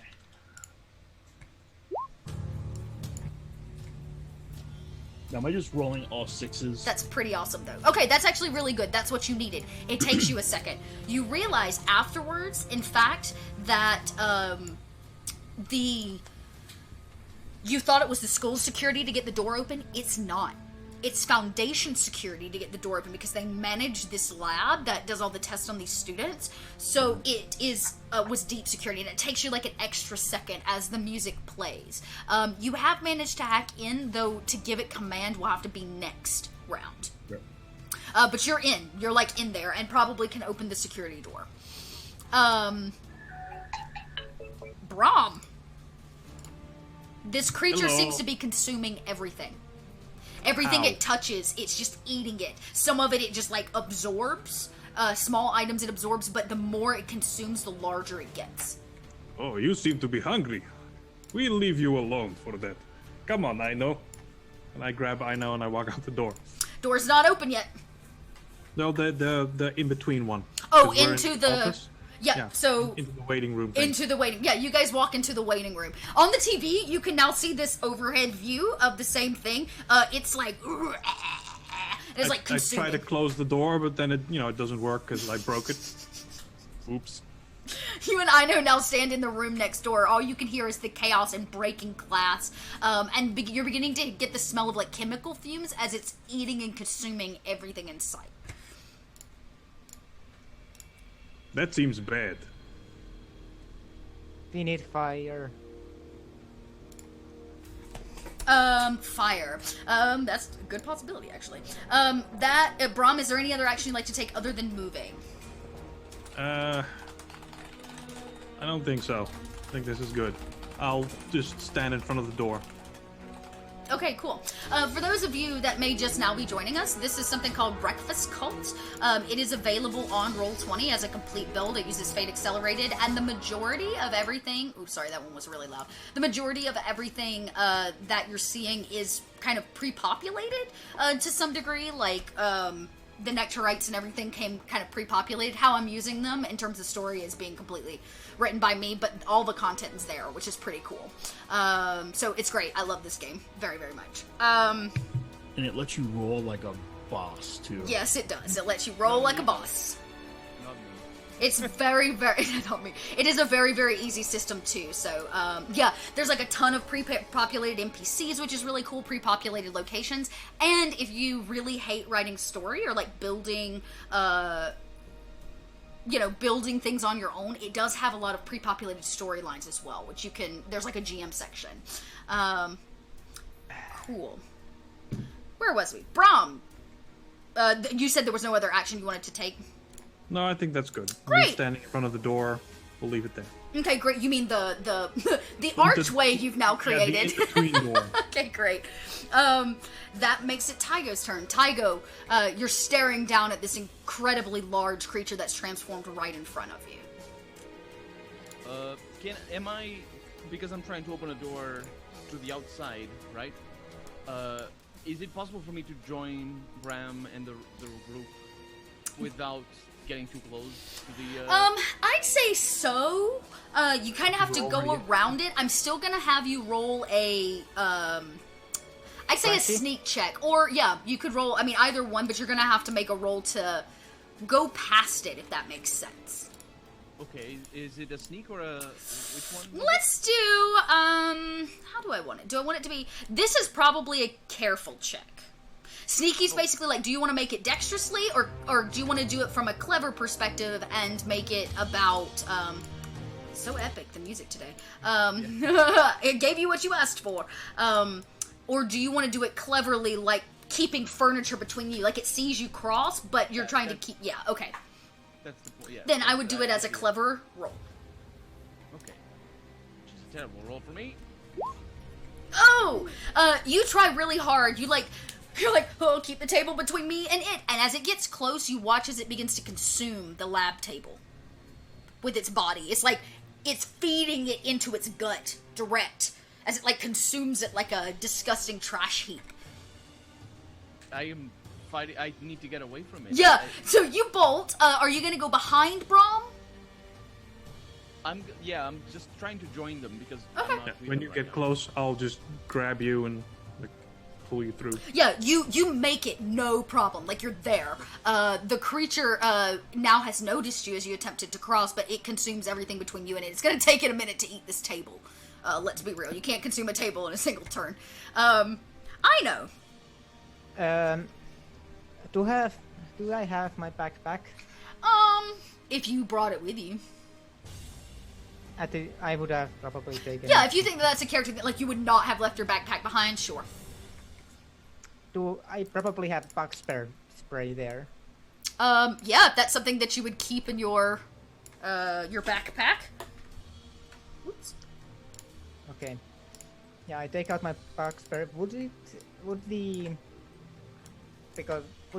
flames, because bug spray is flammable, so would the flames carry out far enough?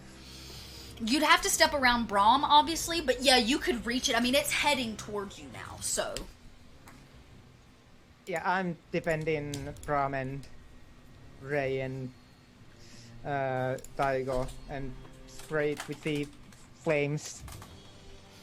Alright, the actual, like, doing it is pretty simple. Are you using any kind of stunt for this? I do not. Okay. If you're not going to use any kind of stunt for it, this is just going to be what I would consider a, like, base, kind of base attack roll. So it's going to go against its forceful. You hit it, like, holding it and flame. The flames lap around it. It does take, a bit of damage. As it lights on fire, pieces of it light up. Let me see. Did it absorb the chemicals? It did absorb a lot of chemicals. Hang on. Lisa Ma. You watch. This is, yeah. So some of the chemicals that it consumed are flammable. And you can tell as it like lights up in flames, the flames don't really seem to affect it necessarily in terms of like stopping it moving forward, but you watch as some of the chemicals that are inside of its like disgusting undulating form explode. Black goo goes flying. I don't think it liked that. Another part of it like explodes out. More goo. It like rails back like as it's like half the body form that it used to be. It is going to take a mild consequence. We'll call it half half the necktie I used to be. As it has like a few missing parts, right? So it's kind of like now like hobbling closer towards you, but now black goo has gone everywhere. I need everybody to roll me a forceful check to avoid the goo. Good thing we're in a different room. I was about to say, if you're behind the wall, so in this case, I think the only person is Tygo and Brahm. If you're in the room, which I know and Ray would have to be, you guys have to roll to stay clean. Okay. Okay. Black ooze goes everywhere. You hear it splatter on walls. Items in the room begin to absorb this black goo, or the goo begins to absorb into it. Inanimate objects stand on end.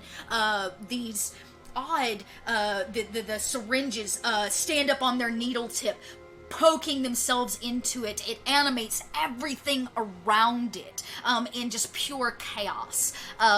As both of you have a big old black goop. One hits Ray in the back as you're like typing on the computer. It like splats you. I know, and you get this like splatter across your face. It is on you. You have not absorbed it. You won't absorb it till next round. So if you can figure out a way to get it off of you, or stop it, you won't absorb it. Did the sprinklers go off? Oh yeah, you set the They're gonna go off this round, because that's part of the security, right? The lab security. Plus, you did also just put out flames, so yes, the sprinklers will go off. It is actually the Necktide's turn, so you watch as the sprinklers, it's on fire, it's like burning, and it's reeling out in this like strange, ominous noise. The sprinklers go off in the room. Water begins pouring down. It starts washing some of the black goo down the drain. There seems to be, anytime you go into a doctor's office, and there's a drain in the middle of the floor, you should be concerned. Because any doctor that's washing something down an industrial drain is a problem. So you realize that under the table it's now consumed. It has opened up and there is a drain. And the water's like now draining down off the tile. It's washing some of the black goo down with it as well. It puts the fire out on the creature, but it like hobbles towards you. Who is readily available? I know you are, aren't you? Oh.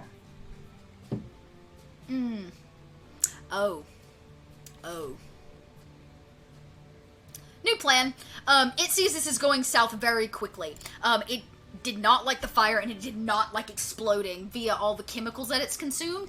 And you see it like look up and notice the sprinkler system, and it simply begins to like melt into this like black gooey stuff and wash down the drain. It seems to be exiting this space. Ray. You guys, I'm sorry, I thought the sprinklers would make it like cooler to fight the thing. You know, like when there's like everything's like sprinklers coming down. No, it's good. The sprinklers made it go away. But now it's gonna be in the drains.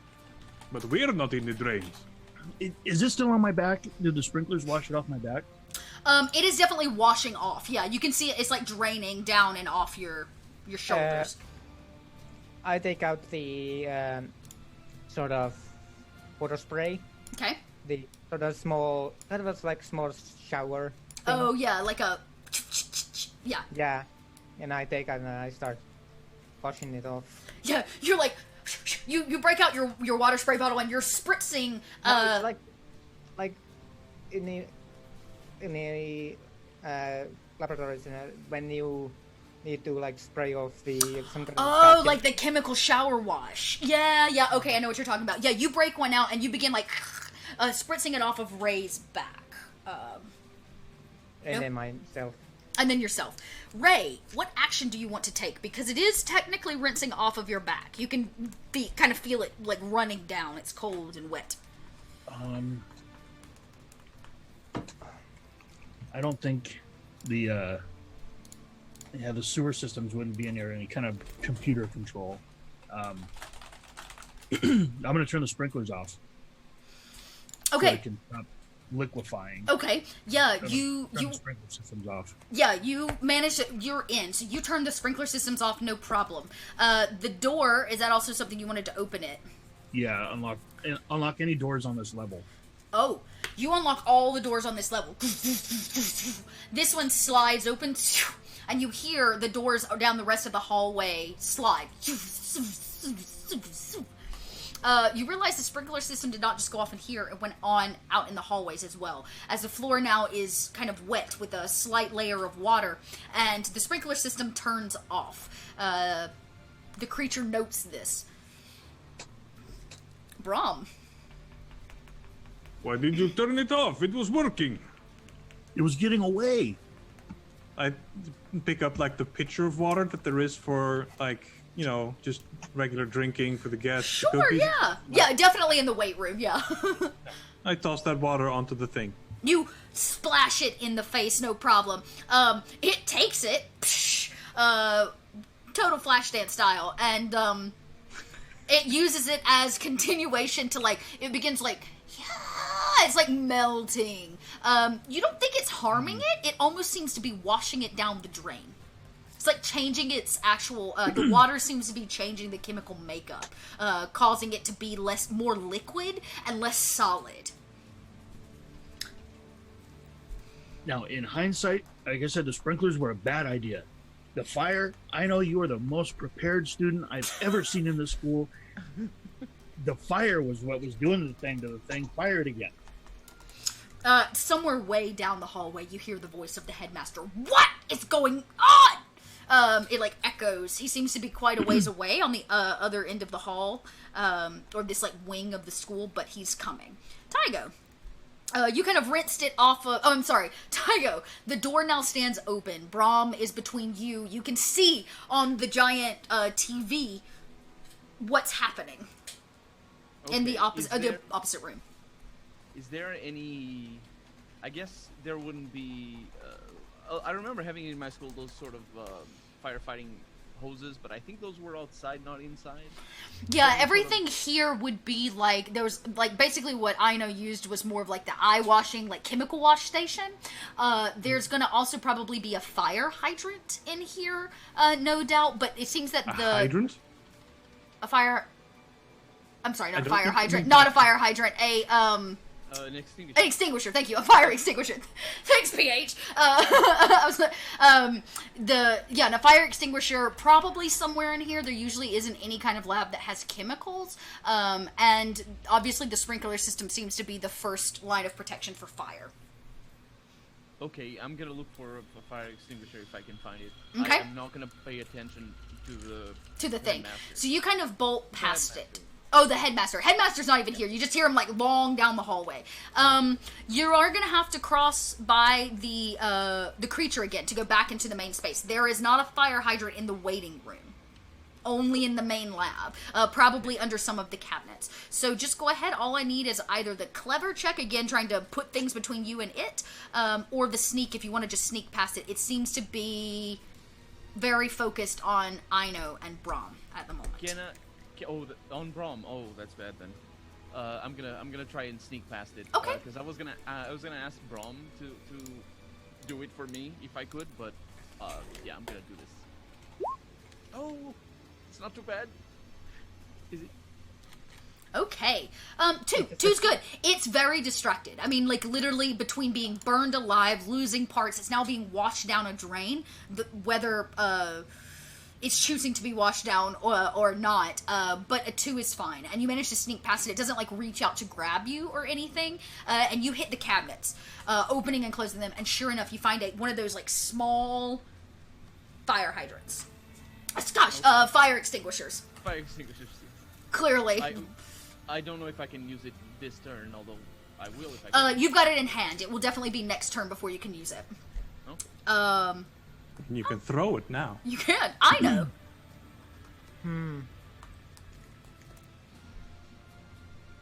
I was thinking, could I try and cork off the bug spray and light it so that it explodes? Interesting. You want to like actually explode the can, not just like use it like a gun, basically. Yeah. You'll have to tell me how you do that. You can definitely roll it over and then roll something else beside it. Like if you lit something, you might be able to light the can on fire. There's all kinds of options. Like a chemical fire would work. You don't entirely know if it consumes the aerosol can, if it won't explode on its own. Yeah, like I was thinking, like put a stick, like break off the cork so that the bug spray starts spraying out. Okay. And that the light the thing so that its entire thing sets in flame and. Oh, okay. All right, I got you. So you actually this time you use a match, and you stick it in the end of the can of aerosol. You use the lighter to torch it, and when you do, it keeps the match lit as it burns down, and it's like it's now just constant stream of spray. And you'll be able to toss it. That will be a forceful check to nail it. But you can keep the flame basically going, and you can only assume after a while the aerosol can will in fact explode. Yeah. It's like a mini bomb. Yeah, I will try and shove it into its mouth or something. Okay. You want to get close enough to physically shove it in its mouth, or you want to throw it?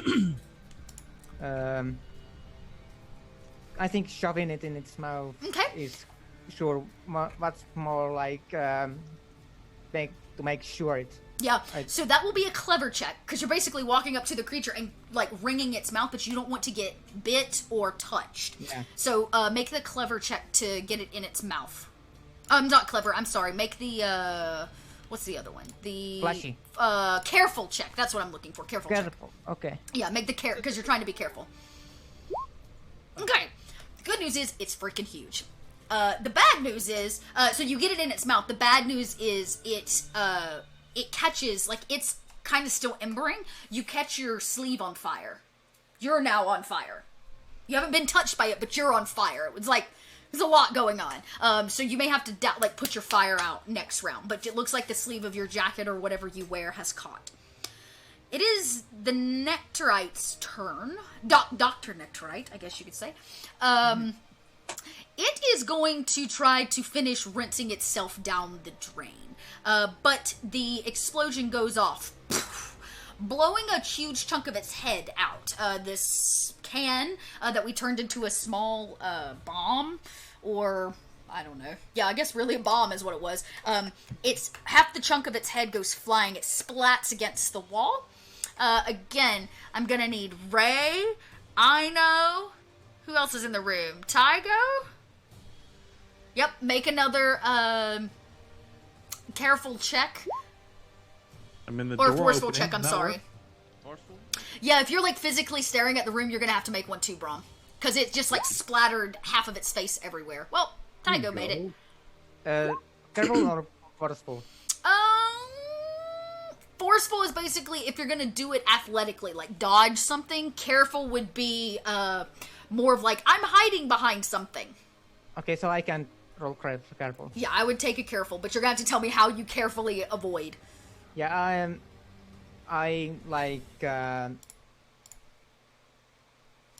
go there's probably the sort of changing curtain. Okay. Thing. Yeah. And I duck behind it. Yeah, love it. You're just in time to catch a splat as it lands on it. Okay, I'm rolling. Yeah, a 3's good. So Brom, it would be Brom, and Ray. The two of you take a little black goo on you. This time it's more of a mist. It's not a huge clump of it, because the head hit the wall and splattered. So it's more like a misting on you now. But it does hit your... Gross. Yeah, it does hit you. That is disgusting. That is disgusting. Yeah, that's the Nectarite's turn. Yeah, the Nectarite had its turn. It continues. Ray! So the room, the procedure room, would any of those controls for like oxygen or any of that be under computer control? No, most of those are like separate machines. Yeah. Okay. Most of what you're going to be able to control is like security systems, like you said, the sprinkler system, anything that's attached to the larger.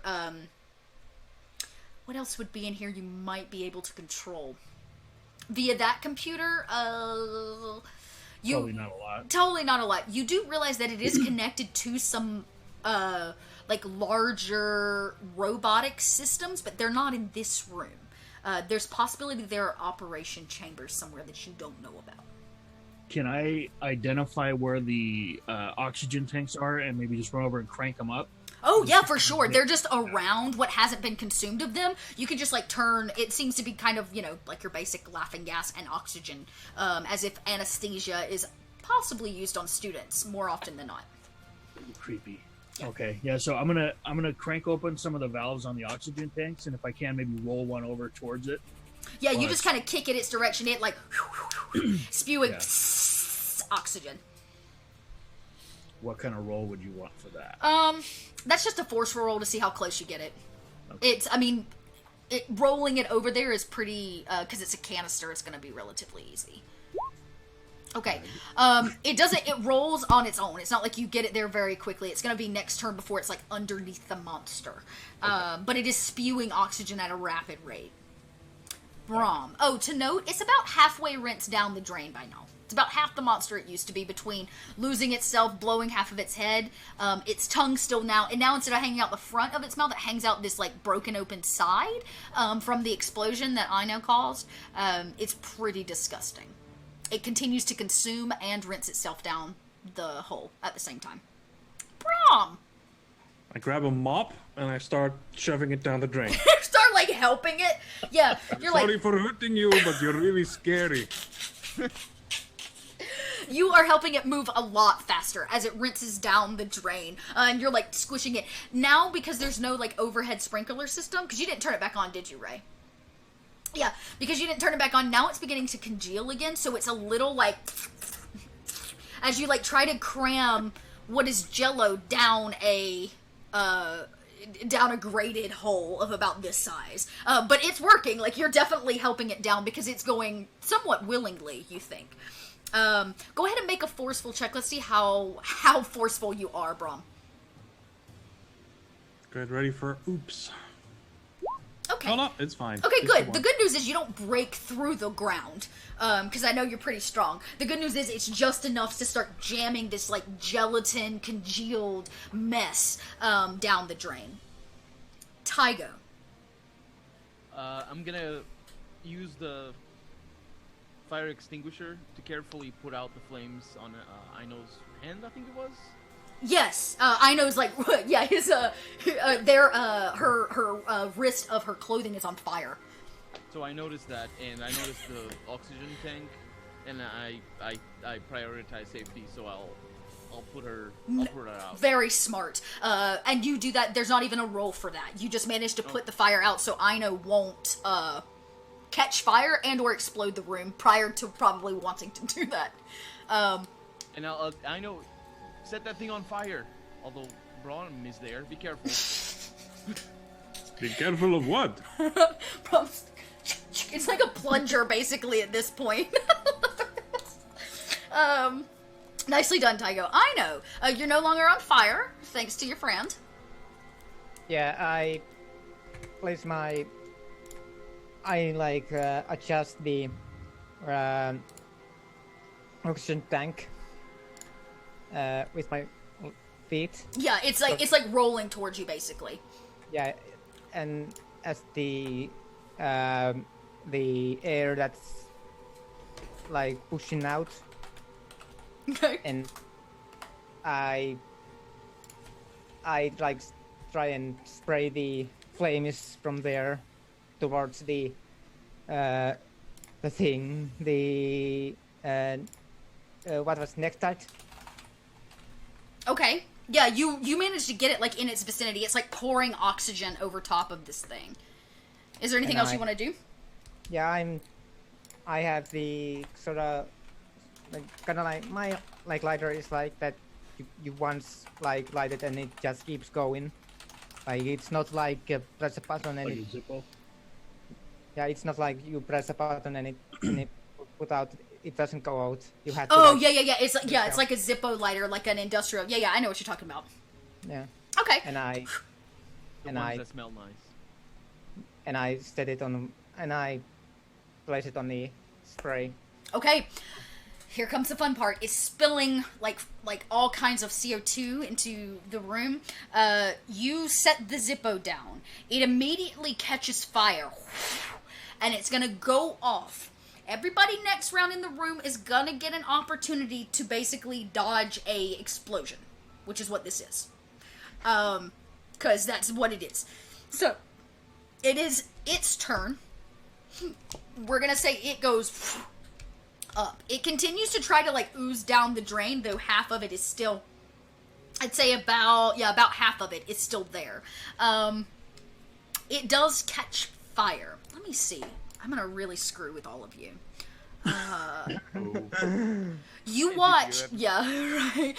You watch as this disgusting creature that you've been literally like trying to plunge down the drain, it begins to transform in front of you as the fire comes up. It looks like Dr. Blaze again. Human in some way. Though injured, she goes, "Please stop! Don't kill me!" As she looks very, very normal. I immediately stop. I knew you would. Alright, everybody. This room is about to go up in a giant kaboom. Big bada boom. So I need everybody to, this is gonna be a forceful check. Okay. The room is about to go. I need you to tell me what you do to avoid this giant explosion. Are you exiting? Are you hiding? Are you hitting the deck? What are you trying to do? I'm exiting, Okay, you want to go out to like the hallway. and if like my plan is to everyone goes out and close the door on the doctor. On the doctor. Okay. Ray, what are you doing? Are there any like metal cabinets that I can like tuck into? Oh yeah, this whole room is filled with cabinets. You could definitely put yourself in a cabinet if that's what you Yeah, wanted I to want to do. get into. I'm picturing like the stainless steel, kind of like in Jurassic Park. Uh-huh. Like kitchen stainless Yep, steel. correct. It's I'm gonna exactly get like into that. Whatever kind of cubby I can get into, with the stainless steel protecting me from anything projectile. In my way. Okay, nice. All right, you quickly crawl inside. I know Dot like dives for the door. Tygo and Braum. I let Ino push me out of the room. She closes the door, and I'll just stand against the door, trying to keep it closed. And then I'm just gonna hope that my tough power, which gives me a +2, is enough to have me survive an explosion. Okay, Tygo. I'm just gonna try to leave the room before Bram closes the door, because the last thing I did was put out Ino, and I was sort of counting on this explosion. Yeah. Okay. Here's what I need from everybody. Let me hop back over to roll 20. Did everybody roll that forceful? Not yet. All right, go ahead and roll your forceful. Very nicely done. Oh yes. All right. 3. Narratively, here's what happened. Beautifully done. Ray, you hop into this cabinet. You slide it closed just in time to watch Ino dive for the door. Tygo right behind her. Braum right behind that. The door slams closed. Explosion.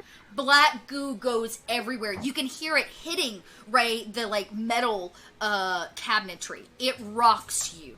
The entire cabinet begins to collapse in on itself.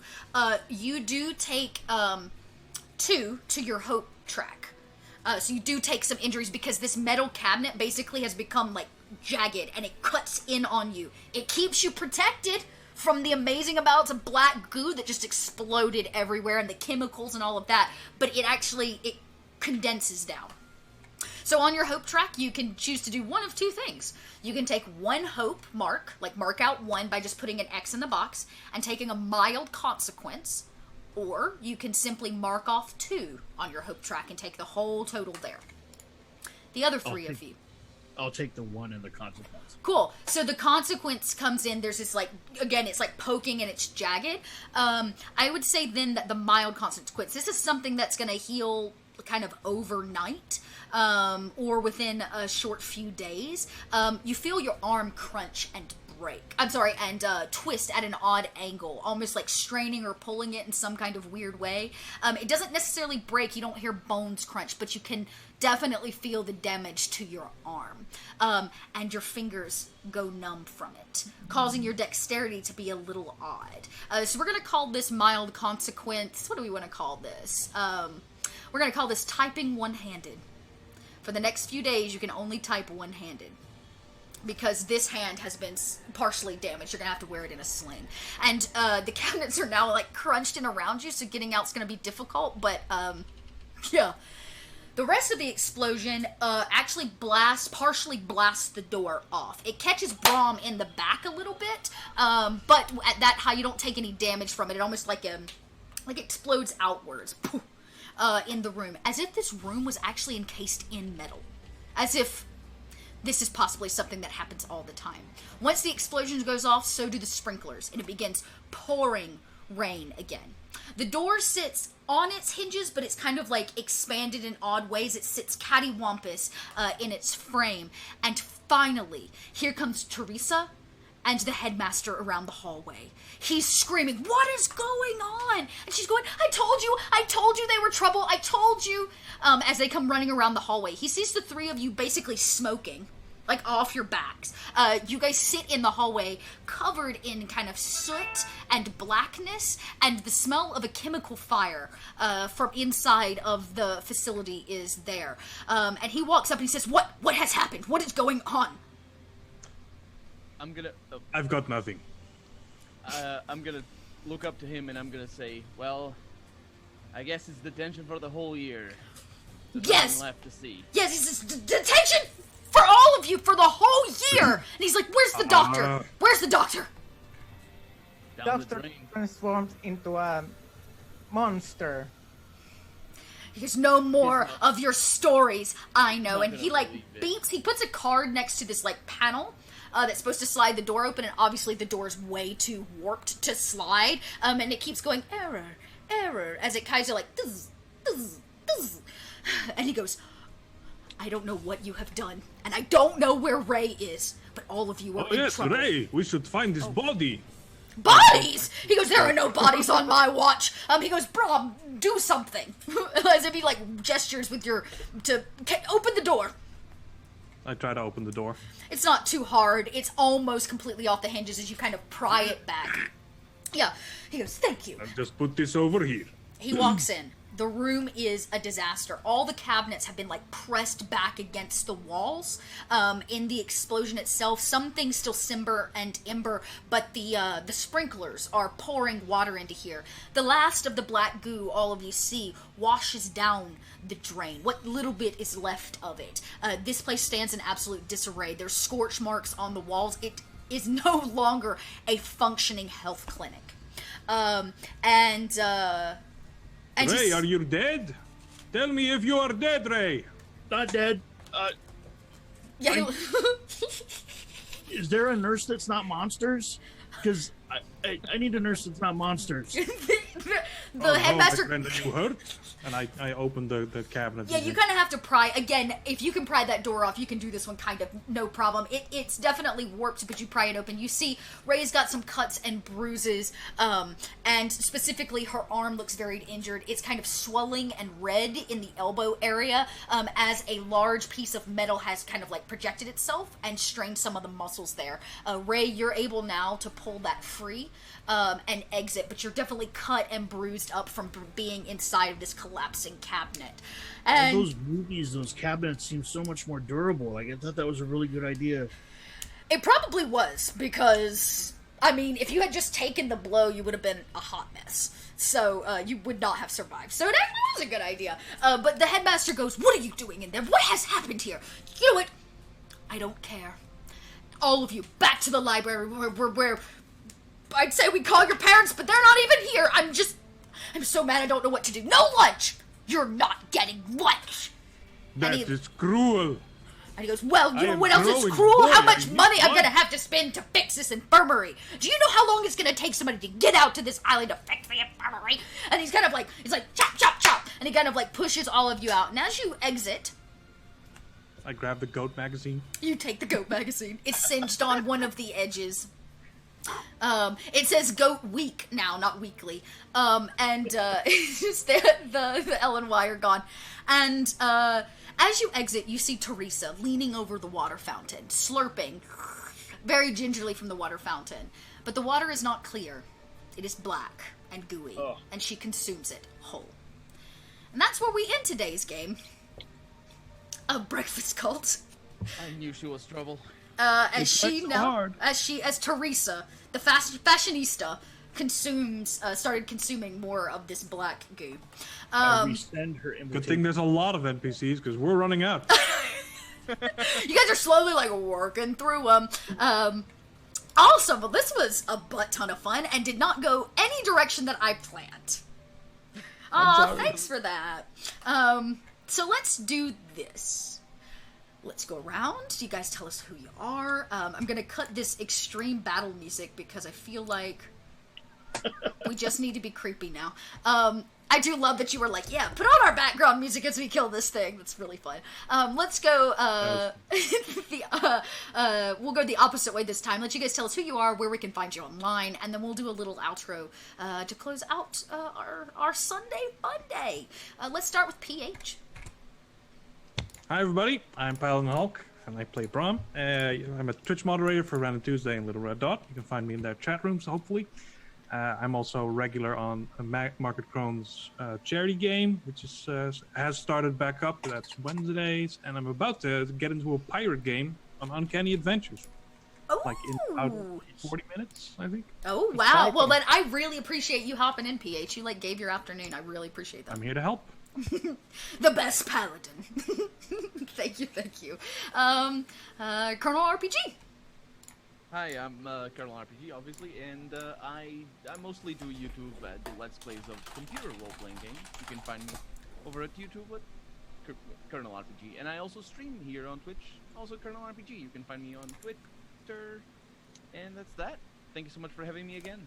And it was a pleasure. It was a blast. Yeah, I'm definitely glad you got to come back again and play another game. And before I go today, I'll remind all of you in chat how you can actually join one of our Sunday Funday games, both our D&D and our ongoing Breakfast Cult.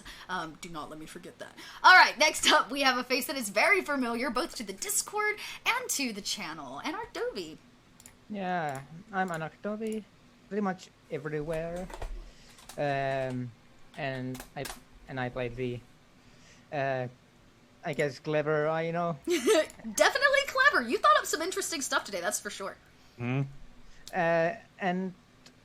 you can find me at Fumbles and Fame, international D&D community that comes pretty much everyone.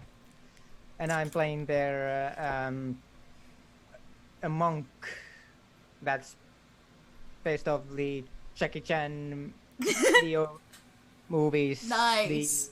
Like the Drunken Master and stuff like Very that. cool. You know, it's interesting. I remember when the Drunken Master build came out, I was really, really interested in it, and then I realized you don't have to be drunk to use it. I was like, what's the point? You only kind of fight like you're drunk, not that you actually are drunk. So I'm glad. That's the point of the thing.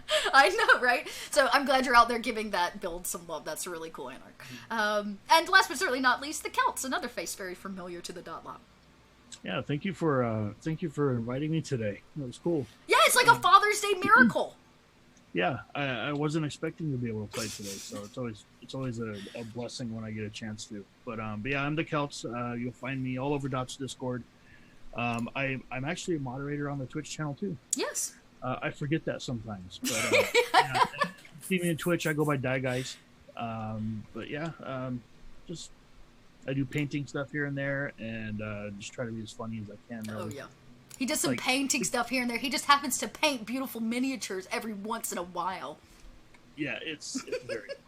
You should definitely check his Twitter out. He does great work. And actually, he and I've got to chat, but once Witch Girl ends, we may be having a pretty sweet giveaway painted by Celts. Very Donated cool. by Dot. Yeah. Well, we had a chance to meet up when I was out in LA, and I had a beautiful, I had a beautiful dragon mini. It's not even a mini; it's like a miniature given by Wizards of the Coast. It's one of their brand new dragons, and I was like, well, I'm never gonna pay this, so I gave it to Celt. He painted it up and was like, here, let me give it back, and we'll just. So we're gonna be doing a pretty sweet giveaway of that, which is really, really exciting. So. Speaking of giveaways, we have one going on right now. This is a Witch Girls giveaway.